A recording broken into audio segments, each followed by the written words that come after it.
It's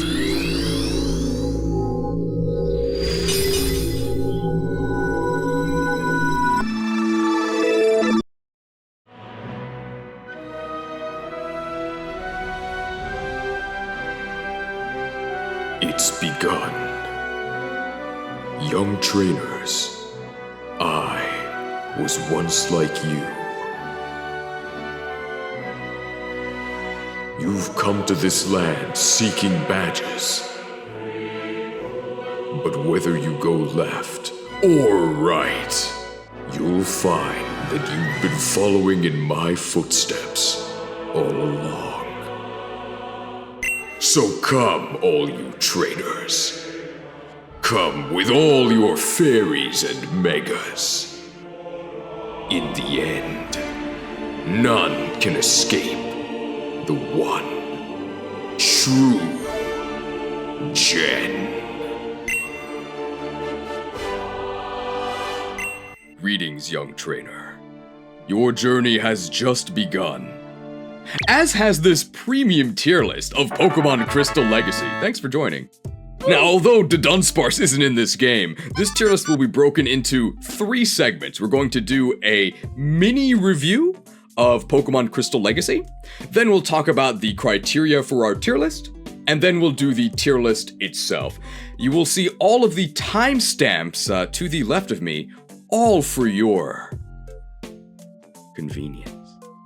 What is Pokemon Crystal Legacy? Well, I'm glad I asked myself. Pokemon Crystal Legacy is a ROM hack of Pokemon Crystal, created by SmithPlays Pokemon, a link in the description. And the goal is to create a fixed version of the original Gen 2 Crystal. What does fixed mean? Well, again, I'm glad I asked myself. How convenient! Hello, and thank you for calling the Automated Imported Cheese Content Pipeline. Your inquiry is important to us. For questions about Pokemon Crystal Legacy, press 2. Please hold while we connect you with a representative. This call may be recorded for quality assurance purposes.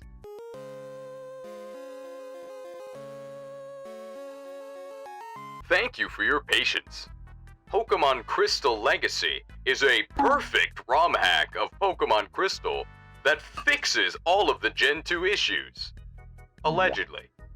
The availability of many Pokemon has been improved, although the Pokédex itself has not been expanded to include Gen 4 evolutions. The physical special split also does not exist, although Ghost has been made special and Dark has been made physical. Many enemy trainers have been retuned to be more powerful, and many of Johto's finest have had Febreze applied to make them slightly less stinky. For a full list of changes, or to embark on your own Johto journey, check out the links in the description. Thank you, and we look forward to any future inquiries. Does that answer your question? I hope so. We'll talk about things in more detail as we get to them. I should just pre-record this entire thing. I can't say that AI took my job. My own recordings took my job. I just finished an entire playthrough of Crystal Legacy. You can find the entire stream on my channel, and I know the devs are watching me, so hopefully they'll forgive me when I say that I really liked it. I really liked it. Is it better than Heart Gold and Soul Silver? I know the devs are watching me. I hope they'll forgive me when I say that I don't know if it's the definitive way to play Johto, but it is the definitive way to play Gen 2. Is that enough? Heart Gold and Soul Silver are widely considered to be the greatest Pokemon games of all time. That's what I think. And Crystal is definitely not considered to be among the greats. So the fact that I'm even considering this question is a testament to how good of a job they did with Crystal Legacy. It feels just like Crystal, except with less stuff that sucks. If you want full detail on all of the changes they made, there's a lot, far more than I could fit into a 2-minute pre-recorded voice call. You'll find a link to the full changelog in the description, and also the creator, SmithPlays Pokemon, has a 1-hour video where he walks through all of the changes and why they were made. So be sure to check that out for full details. Although Heart Gold and Soul Silver and Crystal both take place in the same general landscape, Johto and Kanto, there are very significant differences between Gen 2 and 4 mechanics, so even if you're a hardcore HGSS shill like me, I think you will actually enjoy the Gen 2 experience. In general, in Gen 2, you're really strong, so it's kind of nice to just kind of roll over everything with stat experience. You can't really do in Gen 4. How different is Crystal Legacy from Vanilla Crystal in terms of tiering? I think it's actually going to be very different. I don't have a Crystal tier list on my channel, but I do have a Gold and Silver tier list. It's very old. Fun fact, it's actually the first video where I actually appeared on camera. It was the inbuilt webcam of my work computer, whereas now I'm on a USB webcam. It's still potato quality. And actually, did you know, I was going to celebrate by actually using a real camera, which looks like this. The plan was to actually pull a George Lucas, right? Make it like poetry, make it rhyme. Actual real camera, look at this stunning quality. Unfortunately, and surprising nobody, there was an issue. We had some technical difficulties, but actually, surprisingly, it wasn't my fault. So if I go into my camera settings, I can adjust the app. Well, I can well, maybe the bright. Okay, everything's locked. Okay, well maybe I can change the frame rate. Oh yeah, I could just make my frame rate. I could just make my output stunning HD. Upgrade to access. Upgrade to access. They want me to pay $5 a month. $5 a month to access the features of my physical camera that I already bought and own. Canon. More like Ganon. Ah. I don't think it's literally illegal, but it should be. To try and tie this back into this Pokemon tier list, this wouldn't have happened back when they released Crystal, okay? This villainy is new. Ugh. Anyway, back to our regularly scheduled potato quality programming. Look, man, the potato saved the entire continent of Europe, okay? Don't hate on potato quality.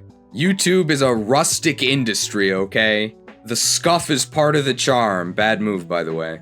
Ganon must really be enjoying physical dark type. He's gonna Warlock Punch me. The thing I'm most excited for regarding this tier list is that I'll finally get to talk about tons of Pokemon that in the original Gen 2 tier list, I could only say, oh, they're in Kanto. Whereas, hey, now, they're actually in Johto. Imagine that. So we can actually talk about each and every Pokemon and how they fit into your Crystal Legacy playthrough.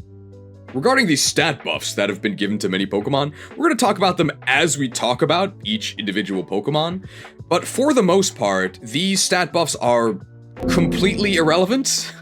They did want to preserve the original feeling of Crystal, so in general, Pokemon that are good are still really good, and Pokemon that are bad are still really bad.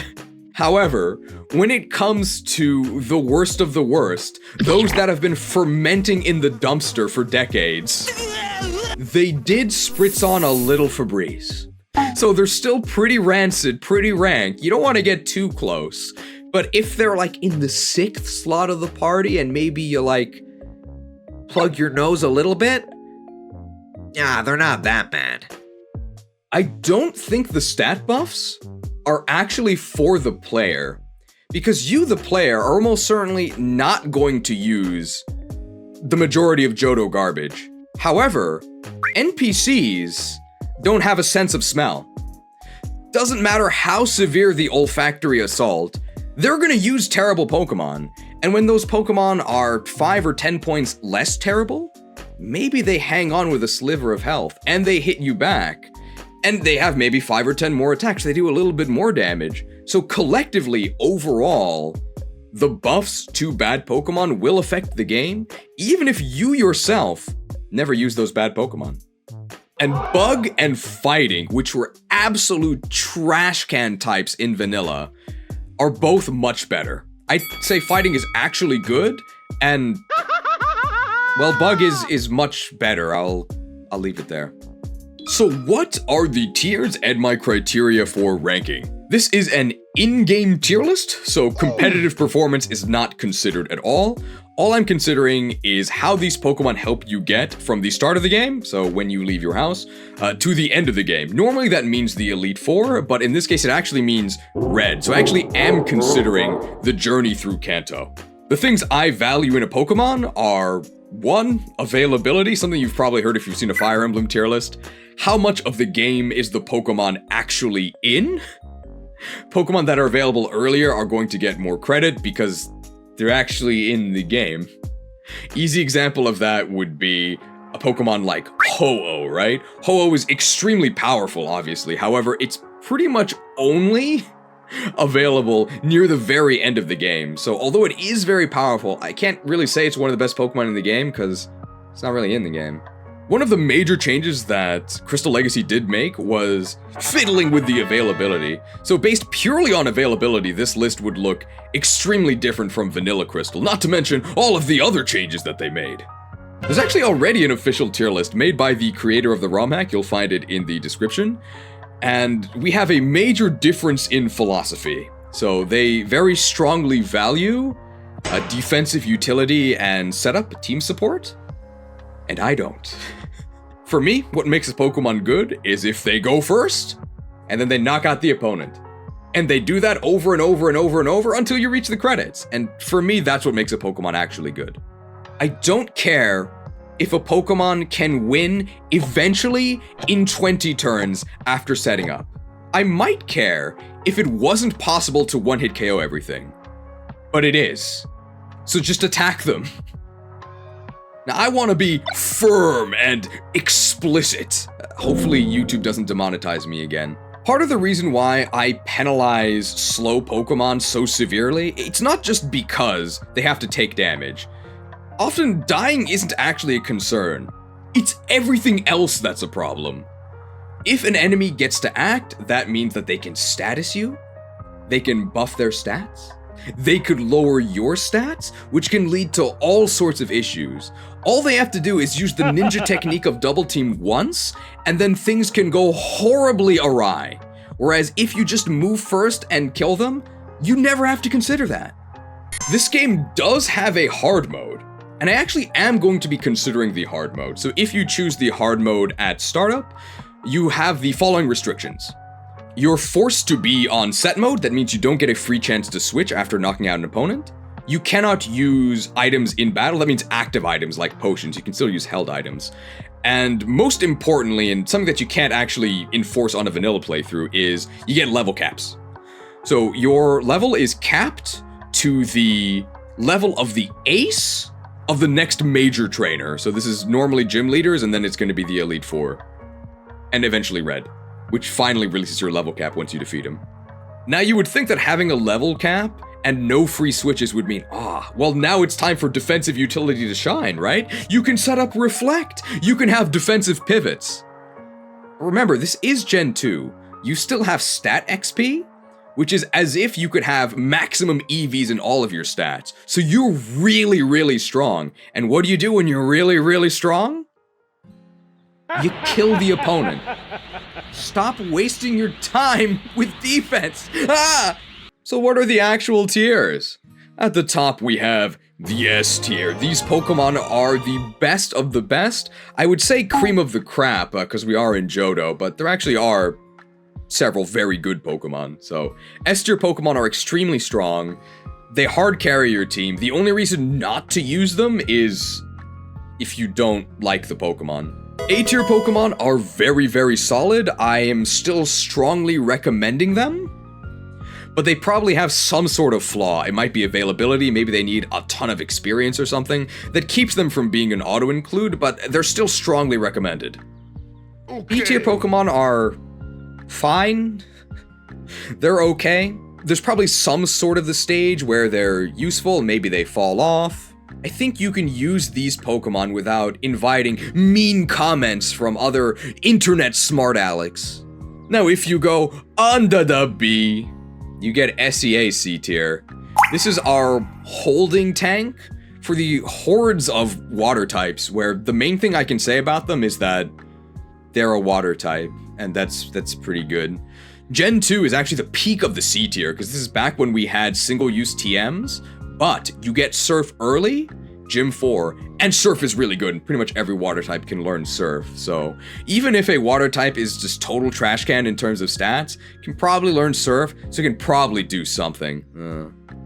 And under the C, we have C. The letter C. These Pokemon, I would say, are below average. We're actually getting to the point where they're pretty bad. I'm saying that you shouldn't use these, but you can. There's probably some way they can contribute. Maybe it's like super niche. So not useless, but not worth using in most cases. And under the C, this is what, the third time we've done that? Third time's the charm, right? Charm's a terrible move. We have the D tier. D for don't bother. These are Pokemon I would say are actively bad. Using them probably makes your team weaker. They don't really have any serious uses. But if you like these Pokemon, and you pump them full of resources that they don't deserve, they can probably do something. And under that, for the first time ever, actually in Johto, we have Johto's finest. These Pokemon, as the Prince of Lordaeron would say, these are beyond redemption. These Pokemon are hopeless.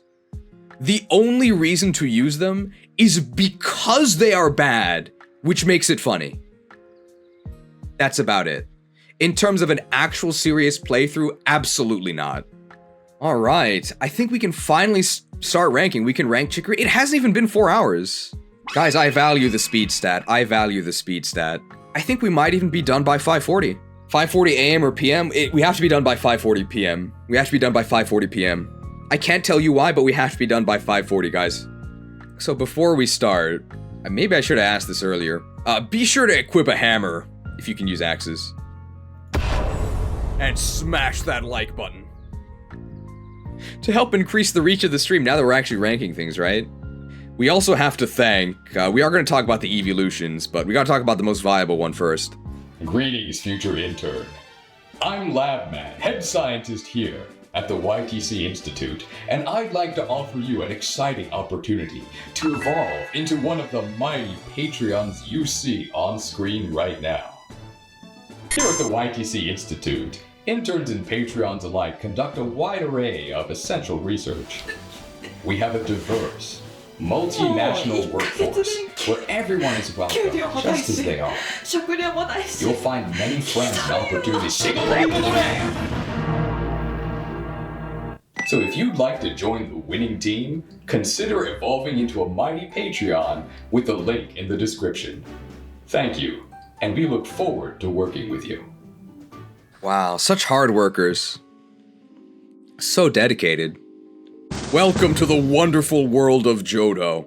Accompanying you on your journey is one of 3 starters. Remember that I consider availability to be very important in a Pokemon's ranking. Many viewers would say I actually overvalue it.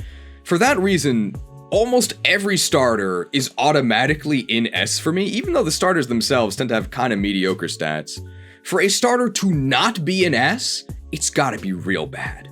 It's gotta be Snivy, or it's gotta be Chikorita. Okay. Beat it, Chick.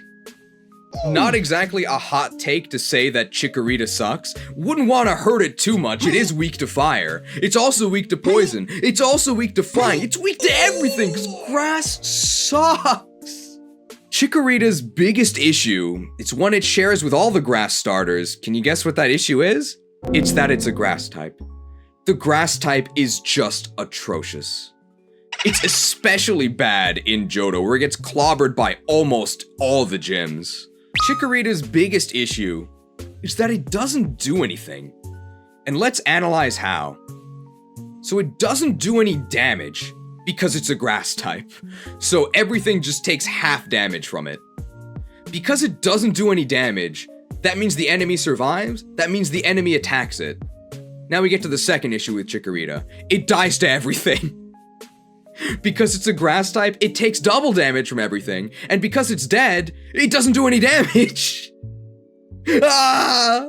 The best argument against using Chikorita is just to use Chikorita. Then it will be laid bare how atrocious this thing is. Every single time I sent this thing out, I yearned for the ability to use the other starters instead. It's so useless. I ended up picking Chikorita in my playthrough, but I did so for purely mercenary reasons. Good class, by the way. It's because someone paid me. If I had acted of my own volition, you can bet I would have kicked this chick to the curb. Grass, we know is ass. However, in these dire times, I will bring honor to my father and my kingdom. Light, grant us one final blessing. Grant us the strength to shatter these monotype bonds. All three of the Johto starters in a recent patch have been given a secondary type, which makes all of them way, way better. Chikorita gains the secondary dragon typing. I already factored it in. If it wasn't a dragon, it would be even lower. Oh! As a Bayleaf, it gains the dragon typing. It gets Dragon Breath, so Dragon Breath has also been buffed. It has a 70 base power stab Dragon Breath, but the stats are just not there. Eventually, when you get to Meganium with all of your stat XP, with Dragon Breath, potentially with the new 110 base power Outrage, and with Giga Drain, which was actually buffed to be 75 base power, so you can go up to enemies and suck them. Endgame Meganium is okay-ish. Maybe very low A. But for the vast majority of the game, until it gets Giga Drain, it's so bad, it's probably like a C-tier Pokemon. But if you average it out, I guess it makes it to B. The Dragon typing overall does make it a lot better. It no longer dies to everything, but it now Giga dies to Ice. And there's actually quite a lot of Ice in the game. So although it's overall a buff, the Dragon type does come with downsides. Whereas before you could lose to Ice types while still doing like a little bit of damage to them, now you just instantly die. But hey, that's better than Vanilla Chikorita, which instantly died without doing anything to anyone! Believe it or not, you probably do believe it, there's even more Chikorita slander incoming. The most common enemy type you face is probably Poison. The only Pokemon in the entire game that fear Poison types are pure grasses like Chikorita. I really cannot overemphasize just how many scenarios this thing is completely dead weight in. How many times do I have to say it before you guys will finally get it through your thick skulls? Grass is ass. It's so bad.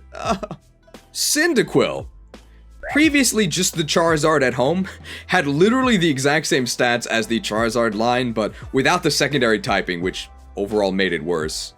However, now it does have a secondary typing, and that secondary typing is Ground, which is really good. Fire Ground is great offensive stab, and I know what you're thinking, okay? Don't worry. This ain't Camerupt. Typhlosion actually has a speed stat. Turns out that Fire Ground is actually really, really good. It's just that Camerupt blows. And not in terms of a volcano erupting. I mean that it sucks. Kind of weird that sucks and blows mean the same thing, right? They mean bad. Normally, we treat mixed attacking as a slur on this channel, as you should. It's not a word you should say in good company. But in Gens 1 and 2, we actually have both of your offenses maxed out by stat XP. Yeah, mixed attacking is fine. Cyndaquil has a good special attack stat, 109, and a good enough attack stat at 80. And Stab Earthquake is one of the most powerful tools you can have in any playthrough. Super strong. You can run your Stab Fire move, your Stab Ground move, Thunder Punch as soon as you get to Typhlosion, and Well, I guess you can run a 4th move as well. I don't know if you'll need one. Ground as a secondary is also just an amazingly useful type. The electric immunity is super powerful. If you compare electric immunity for ground types to ground immunity for flying types, normally when you have a flying type against a ground type Pokemon, yeah, you dodge their earthquake, but they're just gonna chuck rocks at you and you're gonna die. For the most part, when you switch a ground type into an electric types can't do anything. So you get a really nice auto win matchup in that sense. The fire ground dual typing does come with one theoretical major downside, which is that you now giga die to water types. However, I do think this is very easy to work around. The first way to mitigate that is that you have Thunder Punch, right? So you can just Thunder Punch any water types that are against you, but you do have to keep in mind the super effective Swindle, right? Just because you deal super effective damage doesn't mean the opponent's gonna die, but when they deal quadruple super effective damage to you, well, you probably are gonna die. The reason why I don't think that's that big of a deal is that it's really easy to predict water types. I know this sounds like an infusion of tropium and extreme fire type bias from somebody who dresses up like Charizard, but I'm being serious. If you're in a cave, you're probably gonna face rock types, right? But you're also gonna face Zubats, there's some enemy fire breathers in caves. There's quite a bit of variety, whereas if you're on a water route, you know pretty much exactly what you're gonna face. You're gonna face water types. So in that scenario, just don't use your fire type. I don't quite think Cyndaquil is the best fire type in the game, but it's definitely up there, and fire is very good in Johto. Totodile also enjoys a new secondary type. It gains a dark typing. I'm not gonna say that gives Totodile Howard 16 times the damage, but it's definitely a very big upgrade. In base Johto, Totodile is an SEA C-tier Pokemon. Totodile itself is very whatever. It's just that you start the game with it, which made it a much bigger contributor than the other C-tier Pokemon. However, with the secondary dark typing, it now actually has a very unique and powerful role. Water Dark for Alligator probably has the best move pool out of any of the 3 starters. There's a reason why I picked Totodile Howard in my very first video ever, which was Minimum Battles in Johto. It's because Totodile absolutely trashes the early game with Gen 2 Rage. Gen 2 Rage is completely broken. It's super, super powerful, scales up extremely fast, lets you just smash through the early game, all the way to the 4th gym, where you get Surf. And then you can smash the rest of the game with Surf, or stab Physical Dark. And you're bipedal from the 2nd stage, which means you can Ice Punch. Surf, Crunch, Ice Punch, Earthquake. Sounds good to me. Totodile Howard went from being mediocre, eventually outclassed, to actually extremely unique and powerful in ways that no other Pokemon can replicate. They managed to stuff so much goodness in, but they still couldn't fit that extra vowel. If only we upgraded our Nintendo PCs, then maybe we'd finally be able to play with Feraligatr in stunning 4K with a properly spelled name. I asked you guys not to tell Masuda. I guess you did. Because the Poppo is here. It's Pidgey. Japanese name is Poppo.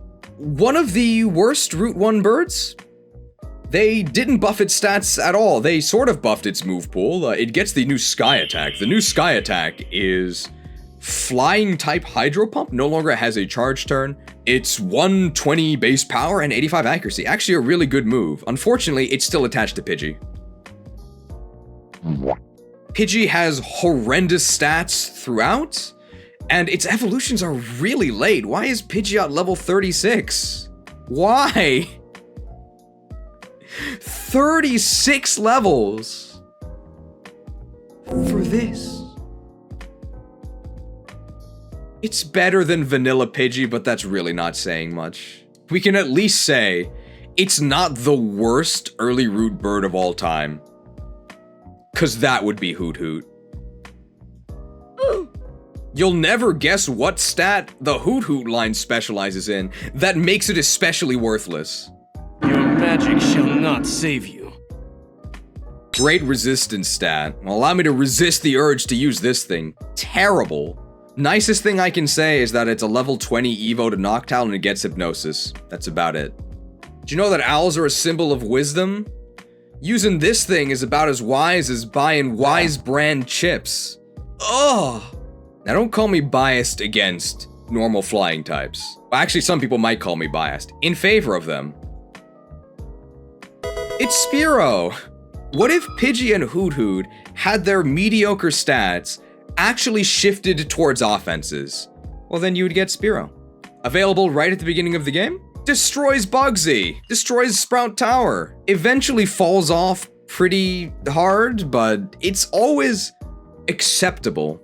I do have to say, I think that the nation of Kenya is extremely overrated and underhated. Everybody will always cite Kenya as the reason why Spearow is good. By the time you get Kenya, which is the traded Spearow that actually gets extra experience, you're already past a lot of the usefulness of Spearow. I think Kenya's very overrated. The EXP boost, I'm not gonna say it's not useful, but it's definitely less useful in hard mode with a level cap. Because the main thing you would use the XP boost for is to over-level and then overpower your opponent, and you cannot do that. You're actually stuck with Fearo's stats, which are okay, but not great. Speaking of Fearo's stats, which are okay, but not great, what if we had a Pokemon that just had better stats than Fearow? Hey, it's the Doduo line. It's literally just better Fearow, with one exception. Your magic shall not save you. Fearow's got one more res. Doduo and Spearow line are almost the exact same. The difference is that Doduo line has better stats, but the Spearow line has better availability. In vanilla, Doduo is right before Victory Road, but now you can actually get it much earlier. You can get it immediately to the west of Ekritik. Big availability buff. So now I think they're comparable. Rattata. Much maligned for being early game vermin. But there's a place for early game vermin. Okay. Obviously extremely outclassed as you progress the game, but available very early right at the beginning of the game. Evolves early, Hyper Fang is nice early game. And as the game progresses and it gets more and more outclassed by your other options, you can make it an H-employee. It's pretty good at that. Otachi is Centret, evolves into Otachi, which is Furret. A fan favorite. In HGSS, Furret was saved by my coworker coming in and saying, Otachi ga suki. I like Otachi. And the legend has lived on, and we've ranked Otachi higher than it deserves. She's not here now. I'm sorry, Otachi. I don't really know why you would use this thing. Even as filler, it's outclassed by Rattata very severely. It's a more defensive version of the Rattata line. And although Rattata is like barely strong enough to kill things, Otachi is even weaker, and it's not like Otachi is defensive enough to survive things. But it is early in the game. It might actually be in D. I'm sorry. It's like, why would you use this thing? I know it's adorable. I know it walks, I know it's shaped like a friend, whatever that means. But I don't care about friendship, okay? Power is all that matters in this world. Oh, wait. Wait, they buffed it. That's right! It's the first Pokemon we're talking about that actually got a direct stat buff. Plus 10 special attack. Well, now it's viable. Well, it is a 10 special attack buff to Surf and all the elemental punches. Man, people really like Otachi. I think it's D, but people really like Otachi. Fine. Are you happy now? We can keep it on our retainer as an H employee. It is good at that. And I guess we give a little bit of credit for that. Congratulations, Otachi. I can give credit, but not much. Pichu, it's so cute. Oh, you just want to pinch its little cheeks. Oh, it's gonna zap you. Whatever. Pichu, more like P.U. Ah. It's not that bad. It's available very early as a Pichu, I think immediately south of Violet. It's a friendship Evo to Pikachu, which means it's gonna be stuck as Pichu for a while. The Elemental Stones are actually available in this game much earlier. In Gold and Silver, they were like Kanto exclusive, very strange, made Eevee garbage. But in Crystal, you could get them through special phone calls, and in Crystal Legacy, you just buy them in Cianwood.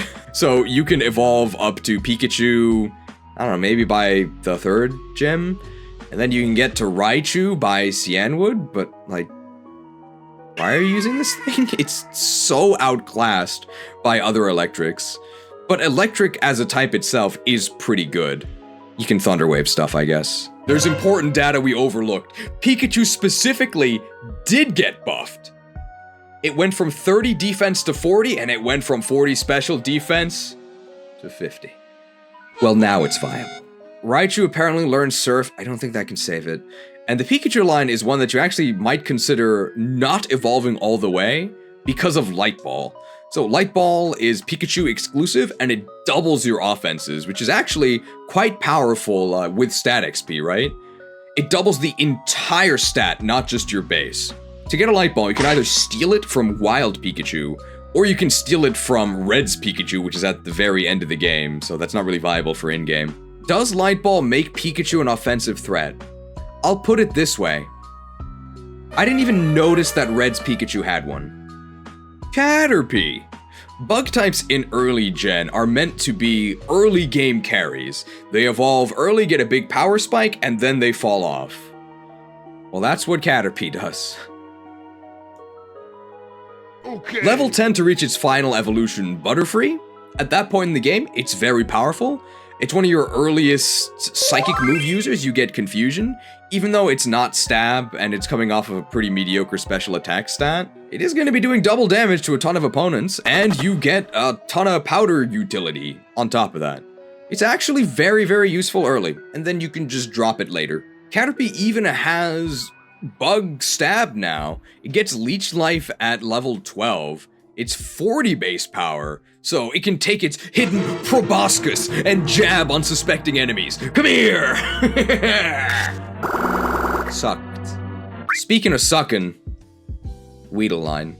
Well, it's much better than it is in vanilla. In vanilla, even though it has that same level 10 power spike, Bug Poison is just so horrendous and its moves are so worthless that it doesn't actually do anything.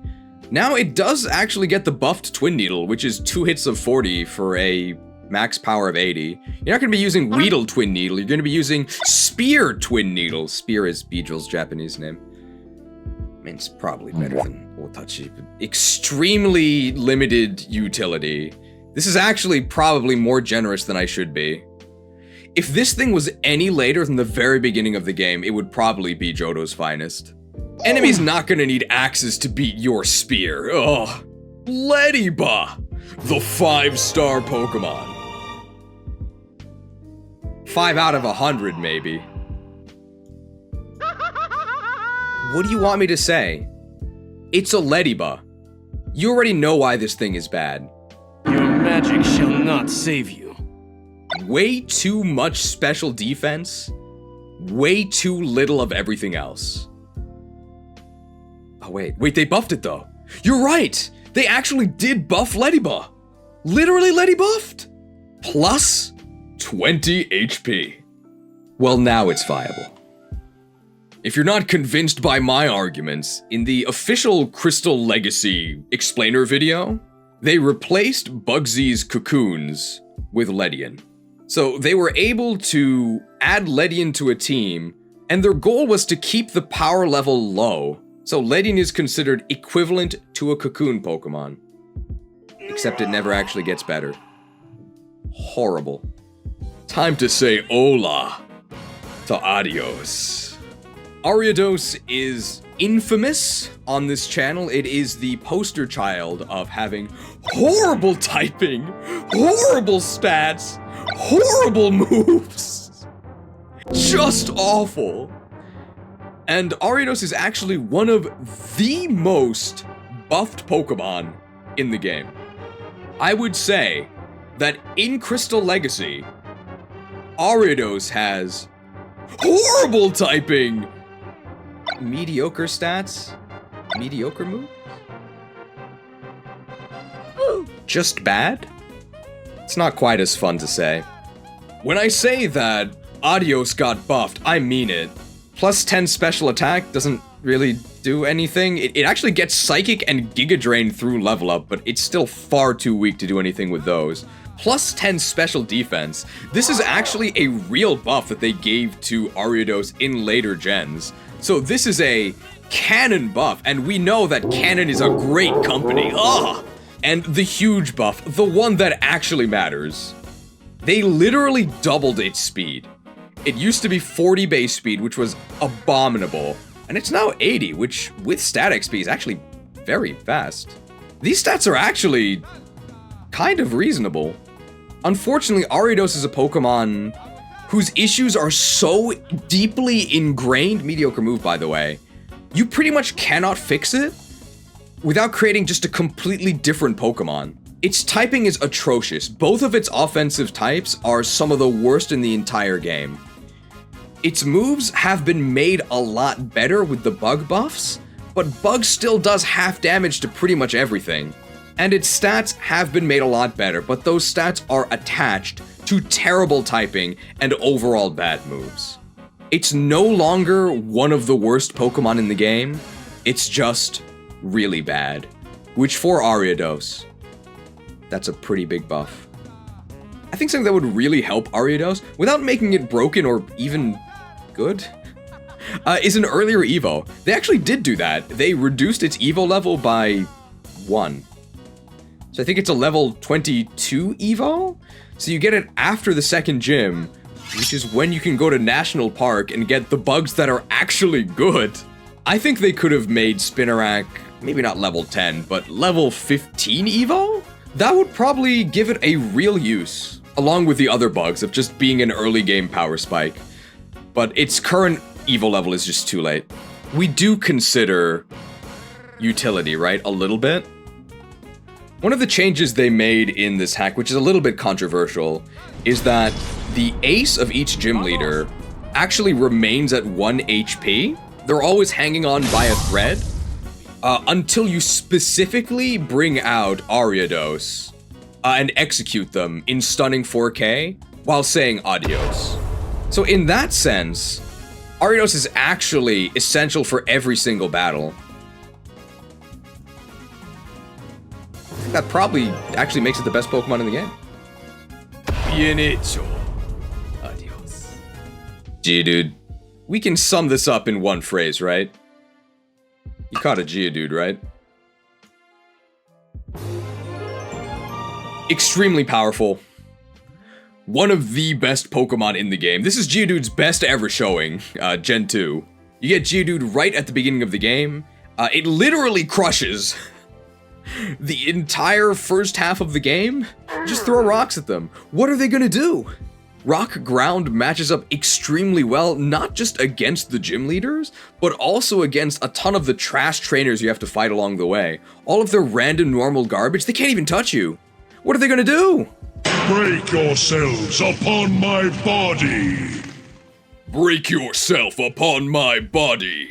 The low speed is definitely an issue, but it's less of an issue in Gen 2 because of stat XP.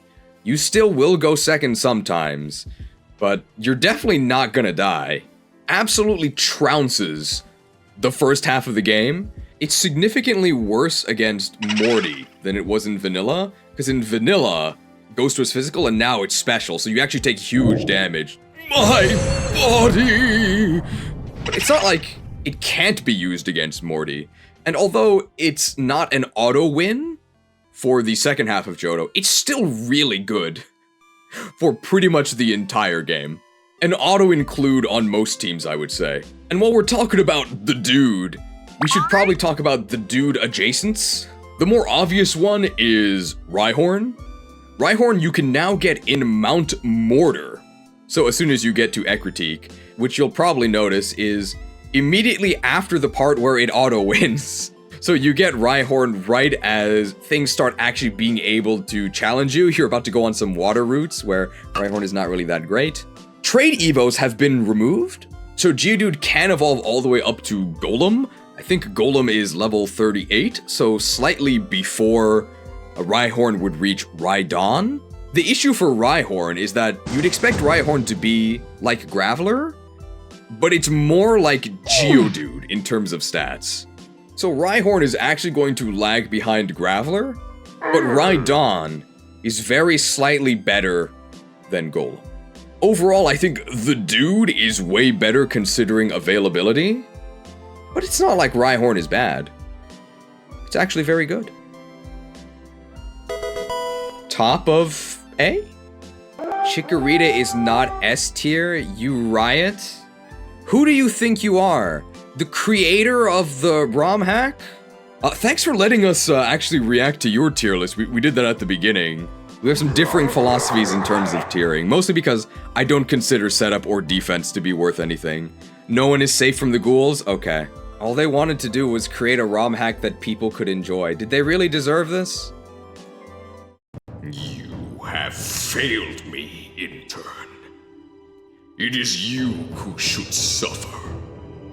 Be content that your death is a quick one.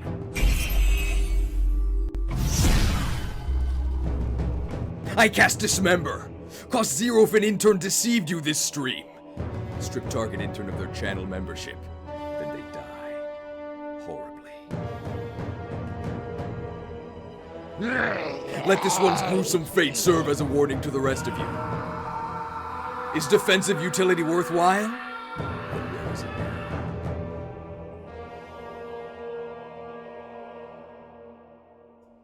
Sorry, we spent maybe about 10 minutes talking about why we don't think Chikorita is very good.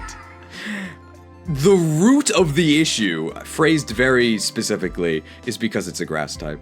Another Geodude adjacent that we actually have to talk about, it's brand new to Legacy, is Larvitar. Yeah, Larvitar is actually available in Dark Cave right at the beginning of the game, same place as Geodude. While Geodude is an immediate contributor, Larvitar is more of an investment. At the beginning of the game, Larvitar and Geodude are pretty much interchangeable. I would say that up until maybe about Morty, Larvitar is actually able to keep pace with Geodude. However, as soon as Geodude evolves, Larvitar really starts to lag behind. However, I do still think Larvitar is worth using. Statement from the dev. Larvitar is an est. Vanilla Larvitar is an est. Crystal Legacy Larvitar... Well, it's not an est. Some of you watching are probably very confused. What is an est? So est is an archetype from the Fire Emblem franchise. It's a late game recruit that has very bad stats when they join, but has very good growth, so they eventually become very good. Larvitar in Legacy joins you early, which I think disqualifies it from being an est. It's more of an investment. Please subscribe. One of the changes they made in Legacy was experience share is given to you at the very beginning of the game, and it's also Lucky Egg. So if you put experience share on Larvitar and fight with Larvitar, it gains double XP. Unfortunately, double XP is still not quite enough. Larvitar is in the slow experience group, so as the game progresses, Larvitar is going to fall further and further behind unless you specifically fight with it and make sure it gets as much XP as possible. Even if you just have Larvitar in the back, you have your main Pokemon gaining XP, Larvitar gaining the same XP. It's as if you were using Beacon of Light, right? Everyone loves that mechanic. But if you do that, Larvitar is still sucking the XP from your other Pokemon. Investing in Tyranitar makes your entire team weaker because you gotta stuff all these resources into Larvitar and Pupitar, who aren't really giving you that much of a return. In the mid-game, the Larvitar line is way worse than the Geodude line, way worse, and it's really hurt by the level cap system, possibly more than any other Pokemon. Where you would really want your investment payoff is at the Johto Elite Four, which is one of the hardest parts of the game. But because of the level cap, you can't actually reach Tyranitar until Lance. And you're probably not going to do that because then you'd have to lose the Elite Four and then grind to actually get Tyranitar for Lance. So the big question is, considering that using Larvitar makes your entire team worse for a huge portion of the game, is Larvitar worth it? Yes. Guys, did you know that Tyranitar has extremely good stats? Once you actually get to Tyranitar, the game is basically over. Not as in there isn't more content, it's over as in your opponents can no longer do anything. What are they gonna do? Break yourselves upon my body! They can break themselves upon your body. This thing is just invincible. You can do anything you want. Stab Physical Crunch, Stab Rock, Earthquake. The move pool is endless. It's not literally endless, but it has any move you could possibly want. The only thing it can't stand up against is it does have to be worried about stab fighting. However, luckily for Larvitar, fighting types are giga countered by the two best Pokemon in the game, Alakazam and Gengar, so you don't actually have to worry. Kanto is actually quite difficult, so I would say that having a Pokemon as powerful as Tyranitar is actually useful. Our team that we used was pretty terrible. We did it for the content, and it was so nice to have Tyranitar, a Pokemon we didn't have to worry about calculating this or that. Is this going to be a 2-hit KO? I mean, maybe we can survive this hit, and then if we eke out this event. No, you can just send in Tyranitar, you can just press attack, and the enemy dies. It's great. S-tier tactics. Another huge positive for Larvitar is that they completely overhauled Mount Silver. It was very ambitious. They actually turned it into a raid instance. The Argent Ascent raid is pretty difficult, as you would expect from the end of the game, but you can clear it with a sub-optimal party.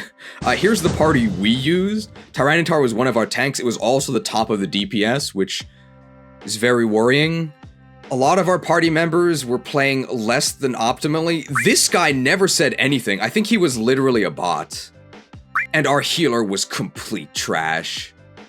They only ever healed themselves with Giga Drain. We asked them to heal the other party members, and they said to just use the Leech Seed recovery? What? May as well have told me to click on a light well, thanks. I did really enjoy the Argent Ascent raid, though. It's probably difficult to understand without actually seeing gameplay from it, so I'm actually going to show you here our entire run-through of the Argent Ascent, including the final boss of the instance, Red. I really enjoyed it. And I think the devs did a great job. Just a disclaimer, this doesn't really have anything to do with the tier list, so I am going to add a timestamp so you can easily skip it. However, I did put a lot of effort into this. I think it turned out well, and it'll also show you just how difficult the red fight is, and how Tyranitar in particular can help you with that encounter.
Sorry, I don't get many visitors. I love Kanto. It's safe, familiar, eternal. When the windies of change ran across my franchise, they always brought the same thing.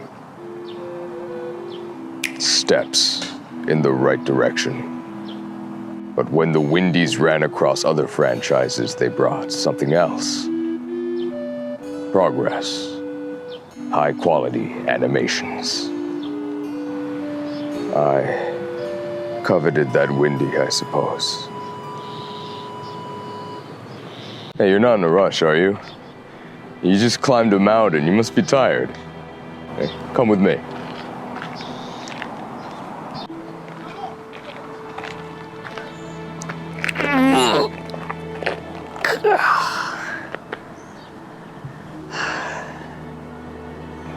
I got lots of supplies. How about a lemonade? You must be parched. It's refreshing.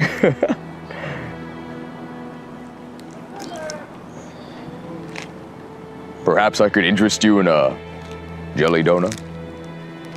Nothing beats a good jelly-filled donut. My friend Brock told me that once. You probably met him. He's still using that worthless AHHNIX. Not like I can talk. I got a Pikachu. Where are you from? New Barktown. Never heard of it. Must be in Johto. You're an intern at the Pokemon lab there. I hope they pay you. Professor Oak never paid me anything. I'm not too upset about it anymore. It's not like I need money up here anyway. Besides, it was a long time ago. He's probably dead by now. You seem like a nice kid. You sure you want to do this? I'm strong. The best. Like no one ever was. All right.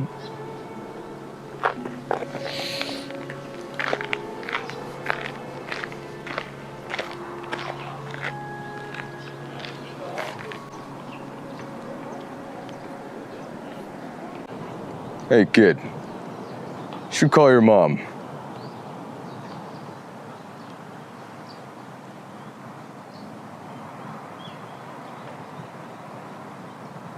Tell her you're not coming home.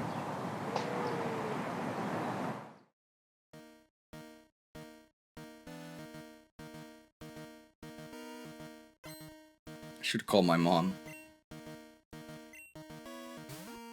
Okay, we'll probably be fine. It's a Pikachu. It's level 93. Mom! Mom, I need your help!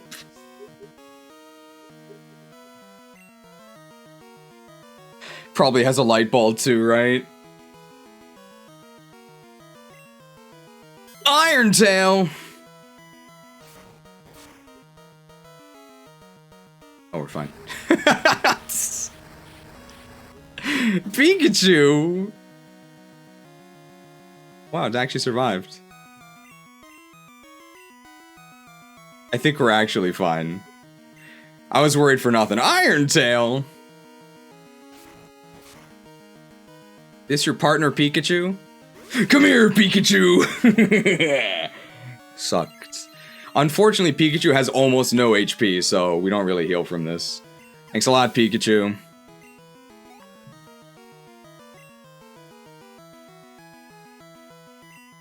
Charizard! I love Kanto.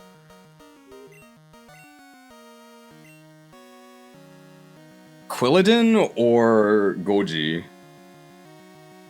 I think we need Goji later, but we don't really need Quilladin later, so let's just go to Quilladin. They're both tanks, right? Quilden, please taunt the Charizard. That's a problem. Okay, we do survive. Another one. But we don't one-hit kill in return.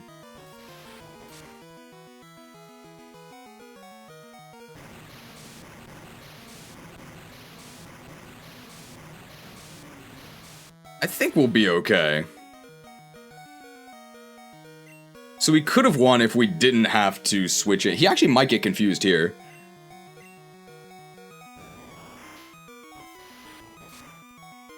So he is going to get confused now. I don't think Slugmug... Oh no, Slugmug... Well, he might have Earthquake.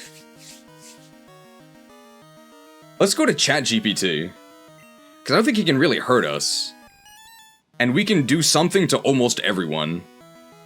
I don't think he has a ground type. He is confused here. Call it. What? Call it. Oh, I didn't put nothing up. Yes, you have. You've been putting it up all your life. You just didn't realize it. Call it. Heads? It's heads. Hey, it's our lucky day! Maybe ChatGPT can now manipulate the RNG.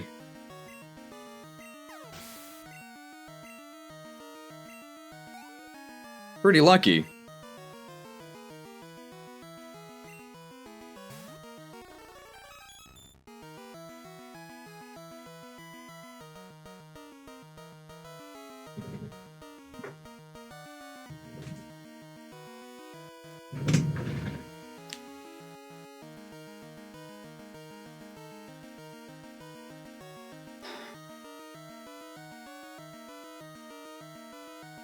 Hey, Mom. Yeah, it's your son, Omar. Look, I know you didn't want me to be a YouTuber. I know you thought it wasn't a real job, and I think you're correct. But I want you to know 2 things. This job is harder than I could have ever imagined.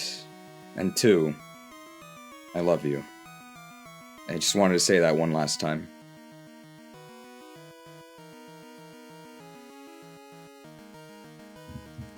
Guys, we're in huge trouble. We're in huge trouble! What are we gonna do? I thought he had an Espeon! We've come too far to just give up, right?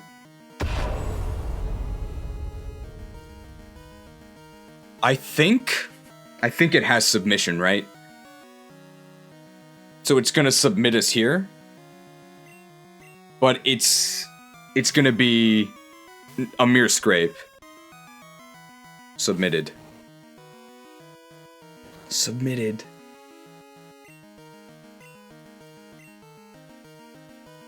And it's going to Psychic here.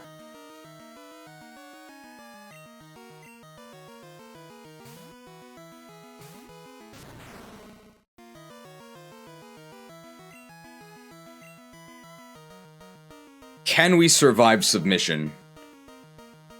Mewtwo's higher level, it actually has 110 attack, and it's quad effective. Submitted.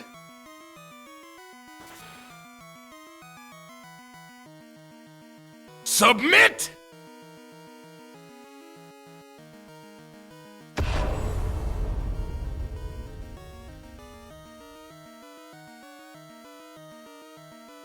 Submitted. I think that's it.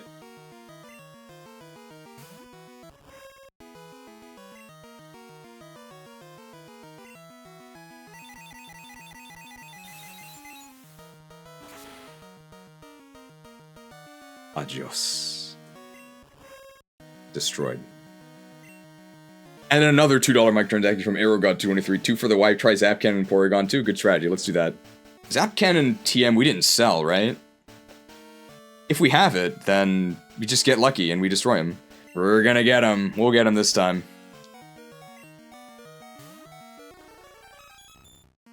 It's a bit of an upgrade over Espeon. We have a super effective hidden power ghost. Take this, Mute! Okay, we're dead.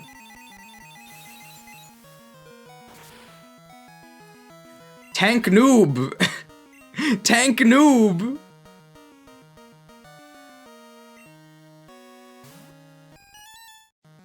Alright.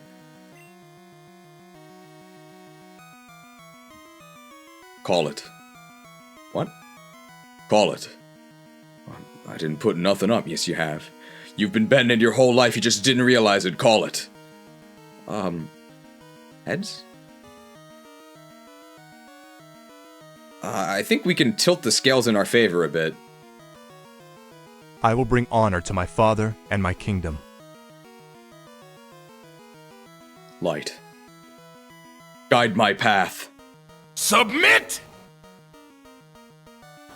I do submit to a higher power.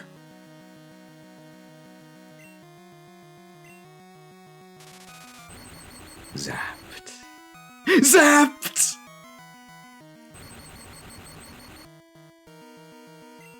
AI is the future, guys. No.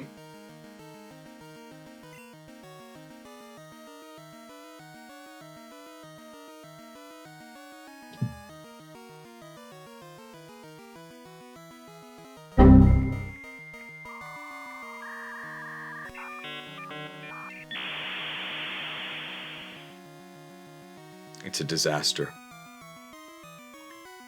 It's a disaster. I think we lose. I don't know if we can win now. That's really bad.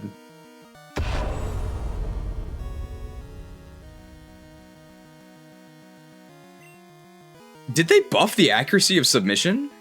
If submission still has a mischance, then it's not over. It's 100 base. It's 100. Submitted. Submit!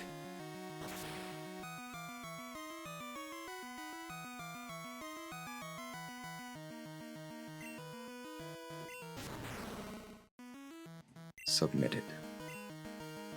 Speed reducing moves. ChatGPT can learn Icy Wind. After one speed drop, is Goji faster? He still might not be. I don't think we need leftovers on Tyranitar, right? Because not really brawling, so we could also give him the Quick Claw. After one Icy Wind, Ariados is definitely faster, and killing him with a Mega Horn would be pretty fun. Stat XP Quilladin, but I think his Pokemon also have Stat XP. But either way, I don't think he can kill us. Oh, we're definitely faster. Yeah, here we go. I actually don't think this is gonna kill. Yeah.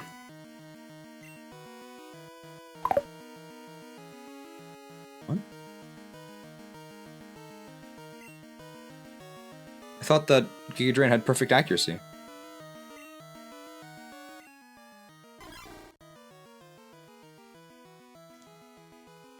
I will bring honor to my father and my kingdom. Light. Lead our enemies astray. How convenient. I guess, yeah, this is our dodge tank. Alright. Here we go. Our master plan in action. You can't Miracle Berry the Icy Wind, so the only way I think we lose here is if they crit this submission. Submit!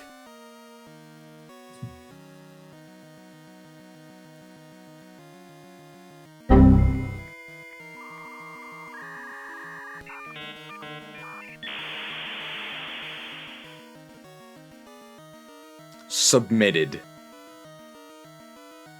Submitted! It's a disaster! Okay, so now we need flash cheese. We have to flash them, and then they have to miss, and we crunch them. It's not over yet. It's not over yet. The more flashes we land, the better our odds become. We get at least one here. We might be able to survive one more. It's gonna be close. That's really good. That's really bad. But we can survive another Psychic for now.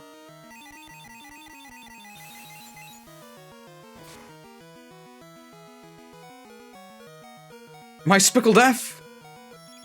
Okay. I think we do kill with Crunch. That's not what I'm worried about. We just need them. Okay, so we have 2 flashes.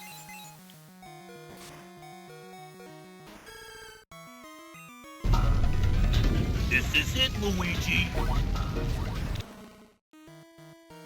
Goji Berry. The superfood.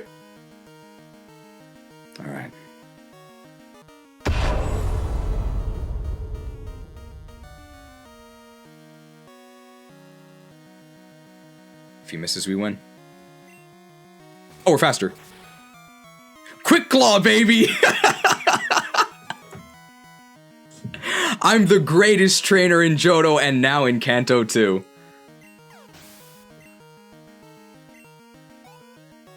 Oh man, that's too bad, Red.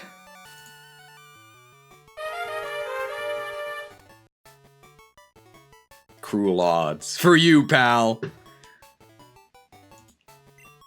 Any last words? Not very talkative. He's a veteran, right? He knows the rules. Well done. You've defeated my Pokemon. But you haven't defeated me.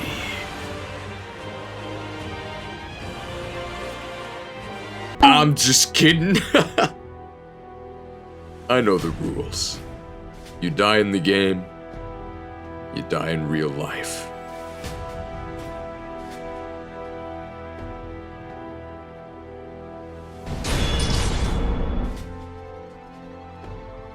Vamos!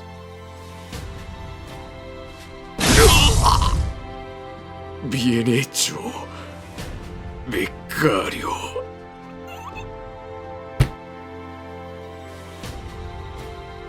Adios.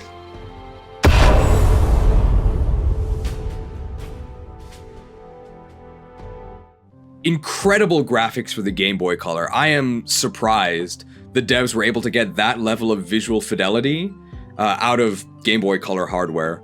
However, I do have to say that I do think these brutal 4K executions with the blood spatter are at serious odds with the E rating of the game.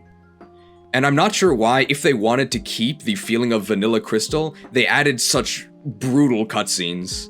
What were they thinking? Zubat!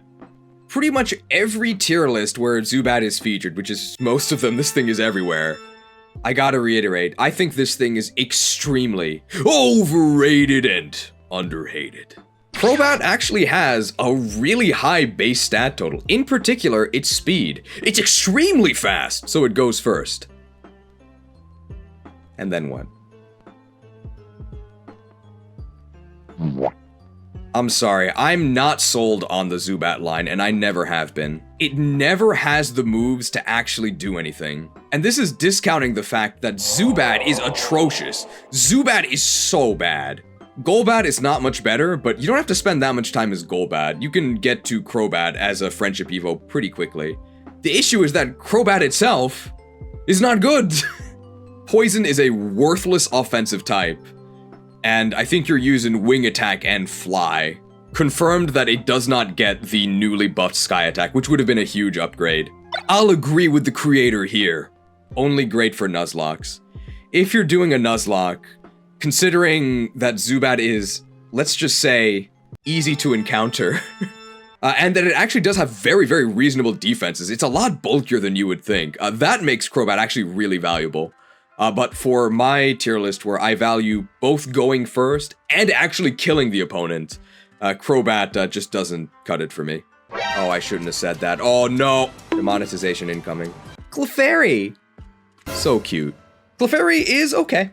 Biggest things in Clefairy's favor are that it's a Moonstone Evo. You can get a Moonstone either from your mom buying it for you, or you can surf to one in Ruins of Alph, so you need the 4th badge. You can get a stat boost from that, and of course it has an incredible move pool. It learns almost all of the best moves in the game.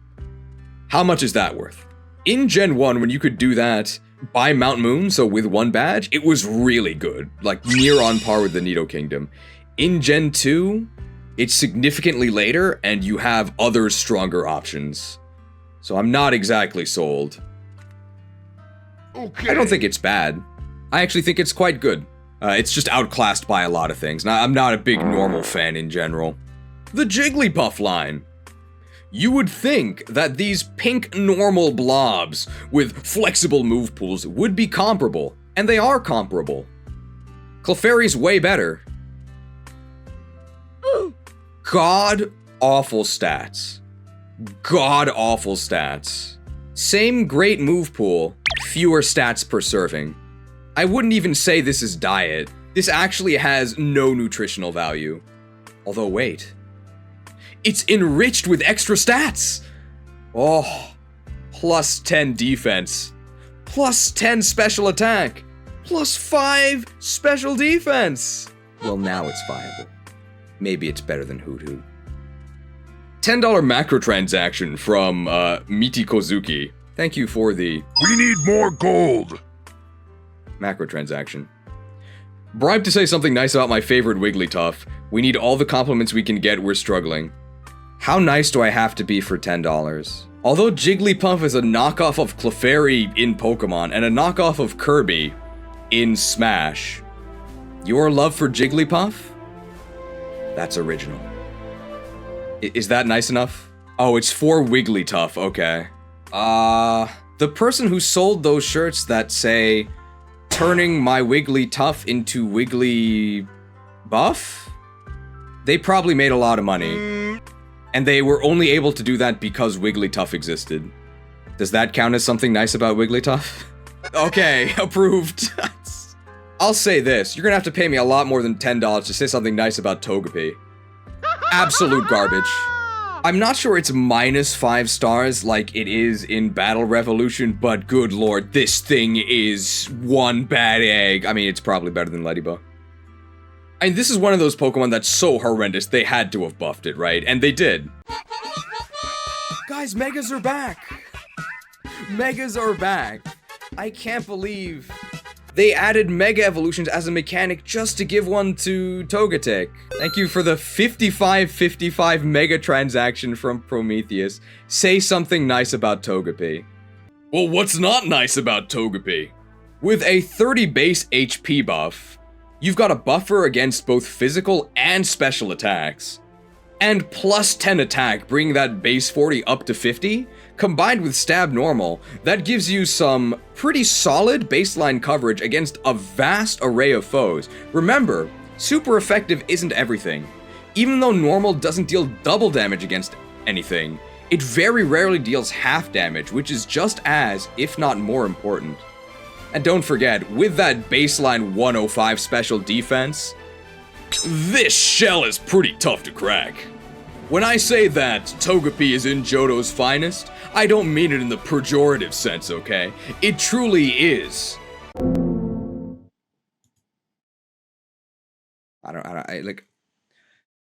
Even having been given the price of a AAA game, I'm really struggling to think of nice things to say about Togepi. Oh, it's a guaranteed encounter.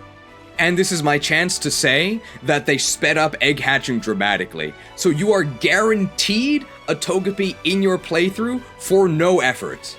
Is that nice enough? I guess you could say this Togepi you get for Toga free. Am I free from— acceptable. Okay, thank you. Oh, okay, we're free. We're free, thanks Toga free. Oh. Actual nice things I can say about Togepi. I liked it in the anime. It gave me hope that there would actually be a Gen 2, back when we didn't even know there would be a Gen 2. And hey, actual, non-paid-for compliment. Modern Togepi is really good. It just took a completely different primary type and a massive, massive stat buff. Sandshrew, known in Japanese as Sando. That's actually a pretty good description of it. It's a ground type. That's about it. Ground type's pretty good. And they buffed Dig to 70 base power. Sandslash has, I think, 100 attack, and you access that at level 20. I'm shrugging my shoulders a lot. I really don't have much to say about Sandshrew. Ekans. One of the worst Pokemon in the game, and consistently terrible throughout all of Pokemon's history. Pure poison, with terrible stats. What does this Pokemon do? Nothing.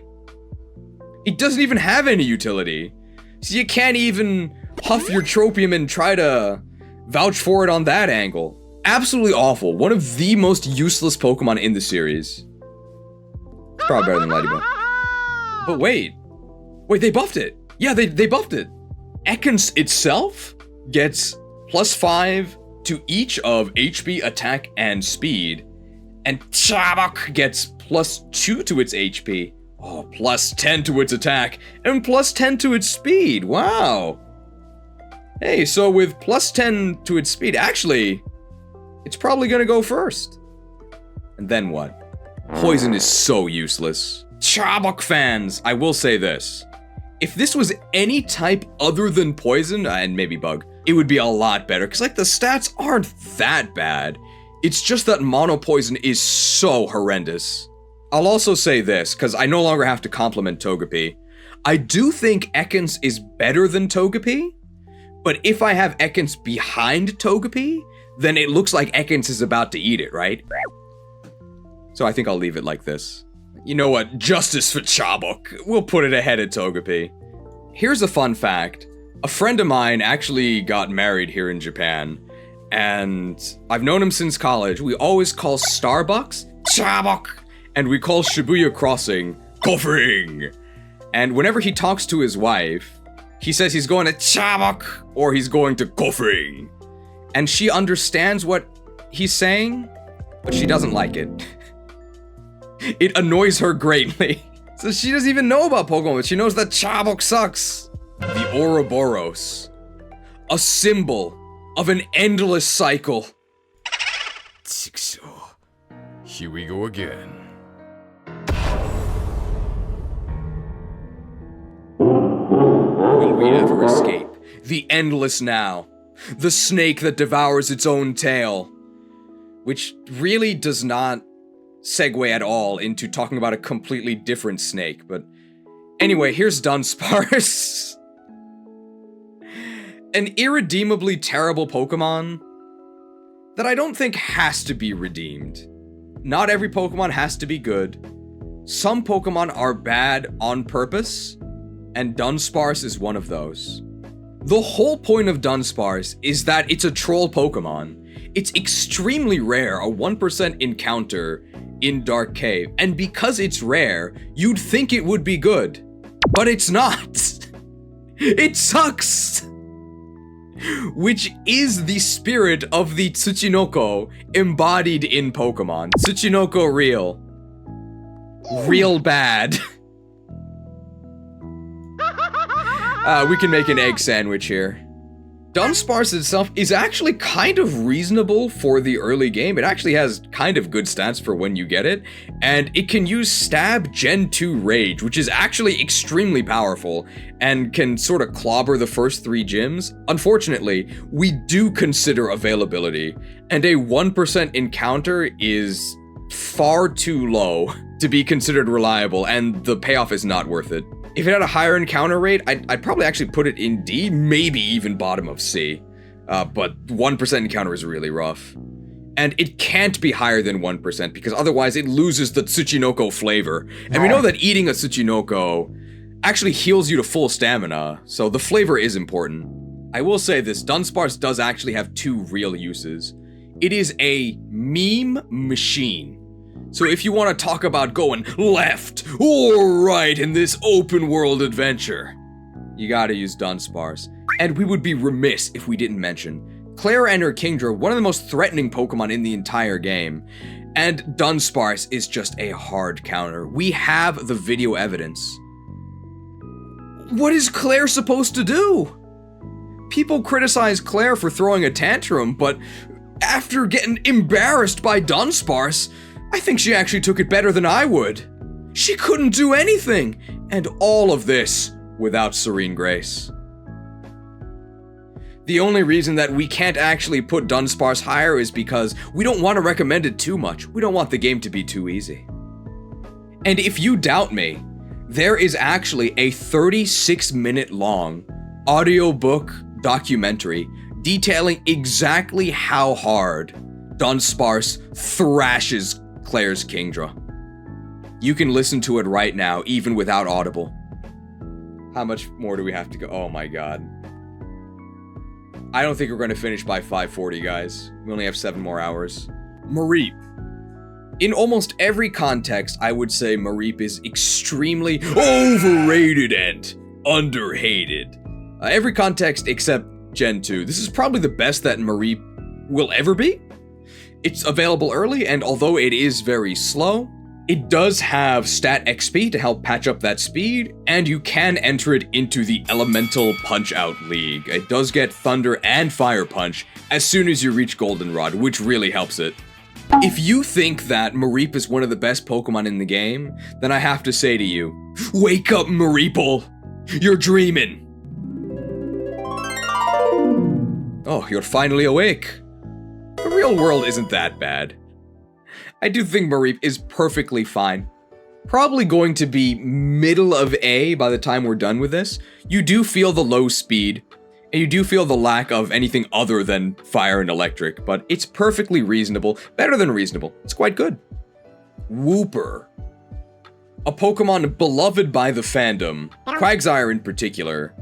Vacant expression, shaped like a friend, bet, cap, W post, I have no idea what kids say, but the positive things about Wooper, probably has the best typing in the game. Water Ground is insanely good, and this is the first Water Ground type that you get. Unfortunately, its stats are trash. Its stats are so bad. But man, that typing does a lot of work. I'm not sure if it's the king of the quag, but it's definitely invited as an emissary to the sea. Really good availability. You can get it right after the first gym. And a quad weakness to grass may as well not exist. Grass sucks. Didn't Quagsire get some good stat buffs? Wait, you're telling me they buffed the Monarchy? Plus 10 to special attack. Hey, that's 10 more on your surfs. Oh. And plus 10 to special defense. Your magic shall not save you. Well, now it's viable. Incredibly easy to acquire the sire? I'm just not quite sure you should. Head empty, no thoughts, adrift in the sea. Ghastly. Ghastly is actually one of the only Pokemon that has been nerfed directly. So they changed the registration criteria for the Elemental Punch-Out League. Ghastly and also Alakazam have actually been banned from entering the Fire Punch or Ice Punch divisions. However, it does still get Thunder Punch. I think I said earlier that Ghastly was one of the best Pokemon in the game. I'm sure you already knew that. So good, the devs had to take steps to nerf it, and it's still one of the best Pokemon in the game. Ghastly is available right at the start of the game before even one badge, and Ghastly itself has 100 special attack, which for an unevolved Pokemon is crazy. I guess you could consider Ghastly a little bit of a dud stage because it doesn't really have that many good attacks as a Ghastly. It has Lick, which is only 30 base power, but it is special. And Ghastly special is really good. And the moment you get a real attack, it's over. It's over. So it's over for the majority of the game for your opponents. I would say that even though it had 2 elemental punches revoked, it's still overall as good or better because Ghost is now special. So you are balling out of control the moment you can access Shadow Ball. What are enemies gonna do? I'll tell you what they're gonna do. They're gonna die. It's a Ghost type that makes more Ghost types. Best Pokemon in the game? Maybe. Unknown. Worst Pokemon in the game? Maybe. That's probably better than Ledyba. They did actually buff Unknown. They gave it Ancient Power, so now it can Ancient Power things. And by things, I mean Falkner and Bugsy. You could just use Geodude, who actually has potential, and also does a lot more damage because it has Stab Rock. But hey, I can't say that Unknown does nothing. It does a little more than nothing, which, hey, that makes it better than Ledyba. I believe this is Unknown F, so press F to pay respects. F for failure. And you know that this is a classic game, because if this was made for Zoomers, then it would be Unknown L, right? L take, TBH. Take the L. Skill issue. I hate Zoomers. Anyway, Unknown's not that good. L plus ratio plus Unknown fell off, although it never was on. There's actually a reward for catching all of the Unknown forms. The number of unknown appears to be unknown to the chat, because I'm getting a bunch of different answers, but apparently it's 26. So if you catch all 26, you then get the ability to see the type of hidden power that you have. 26 captures for this. You know him. You probably don't love him. It's AHHNIX! Although I guess in this game he's actually Rocky! That doesn't really work. Oh, you can combine it with a Japanese name. Iwaki! Oh. I give up. It's bad. it's extremely bad. I mean, you all knew it. I think in Yellow Legacy, they actually did buff AHHNIX and actually made it a very reasonable Pokemon.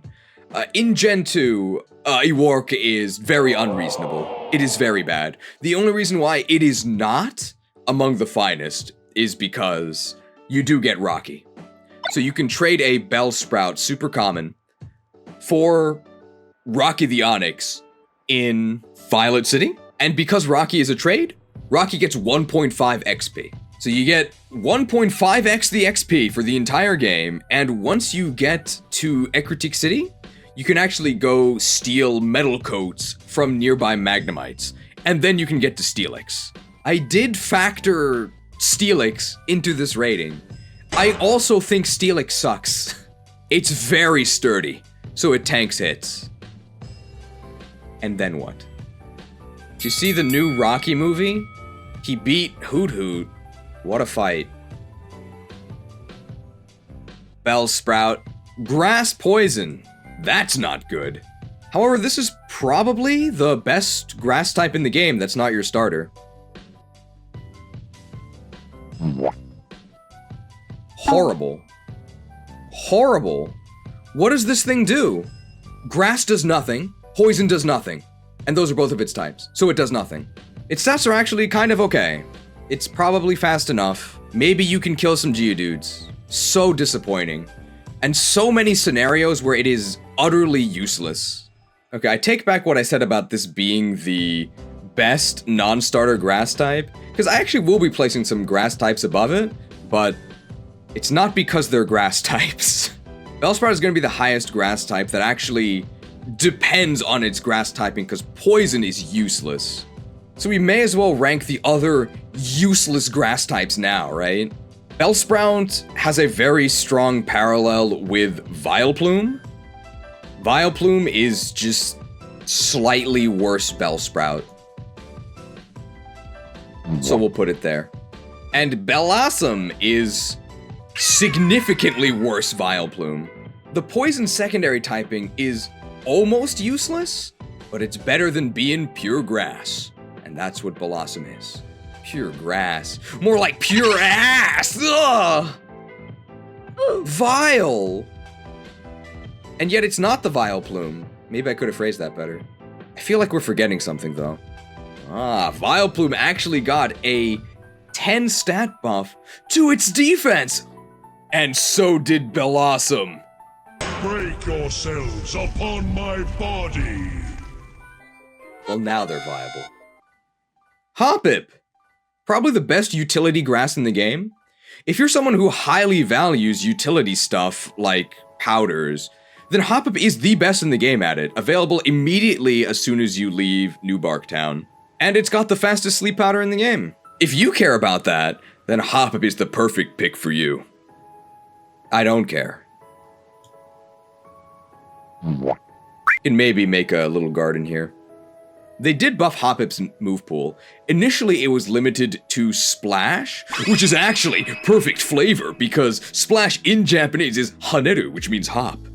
So they kept the pun on Splash, except Splash is called Splash and not Hop, so it doesn't actually work. It starts with Gust now, which is definitely better than Splash, definitely better than Tackle. However, the Hoppip line's offenses are just hopeless. So you can forget about directly damaging anything. It's not gonna happen. Did you guys see the latest issue of Shonen Jump Pluff? Hoppip's in C tier, believe it. Hoppip is fast, somewhat unreliable sleep. Paras is extremely slow, very reliable sleep. I'll take my chances with Hoppip, okay? A lethal combination of atrocious stats, in particular speed, and atrocious typing. Good luck ever getting an action with Paras. If you see a Paras, do it a favor. Kill it with fire. I think that's actually what it itself would want. A merciful death. Poliwrath, the Nyorobon. Really fun to say its Japanese name. I love saying Nyorobon. That's the most fun I've ever had with Poliwrath. One of the nice things about the Poliwrath line is that because Poliwag has little feet, that means you can actually find it on land, which makes it available much earlier than most of the waters, aside from Wooper. It also gets slower as it evolves, which is really strange. There's very few Pokemon where that happens. Fighting was also buffed very significantly, which means that the fighting type on Nyorobon is not just for show. It actually does get used. And again, Waterstone is in the game. You can get it as soon as you get to Cianwood. I think the extra early availability and the secondary fighting stab actually does make Poliwrath amphibious. Yeah. Okay. It's actually not in the sea. Pretty ironic that the tadpole is able to waddle onto land. However, the frog is not. This thing is definitely essence of C tier. What can I say about Politoed? It's a water type. We'll say this. Rather than a jack of all trades, I'd rather just be jacked. Pretend I threw a boulder into a statue. Gara, he's our dose. It's Gyarados. Gyarados changes a lot throughout the generations. I would say that Gens 2 and 3 are definitely a low point for Gyarados.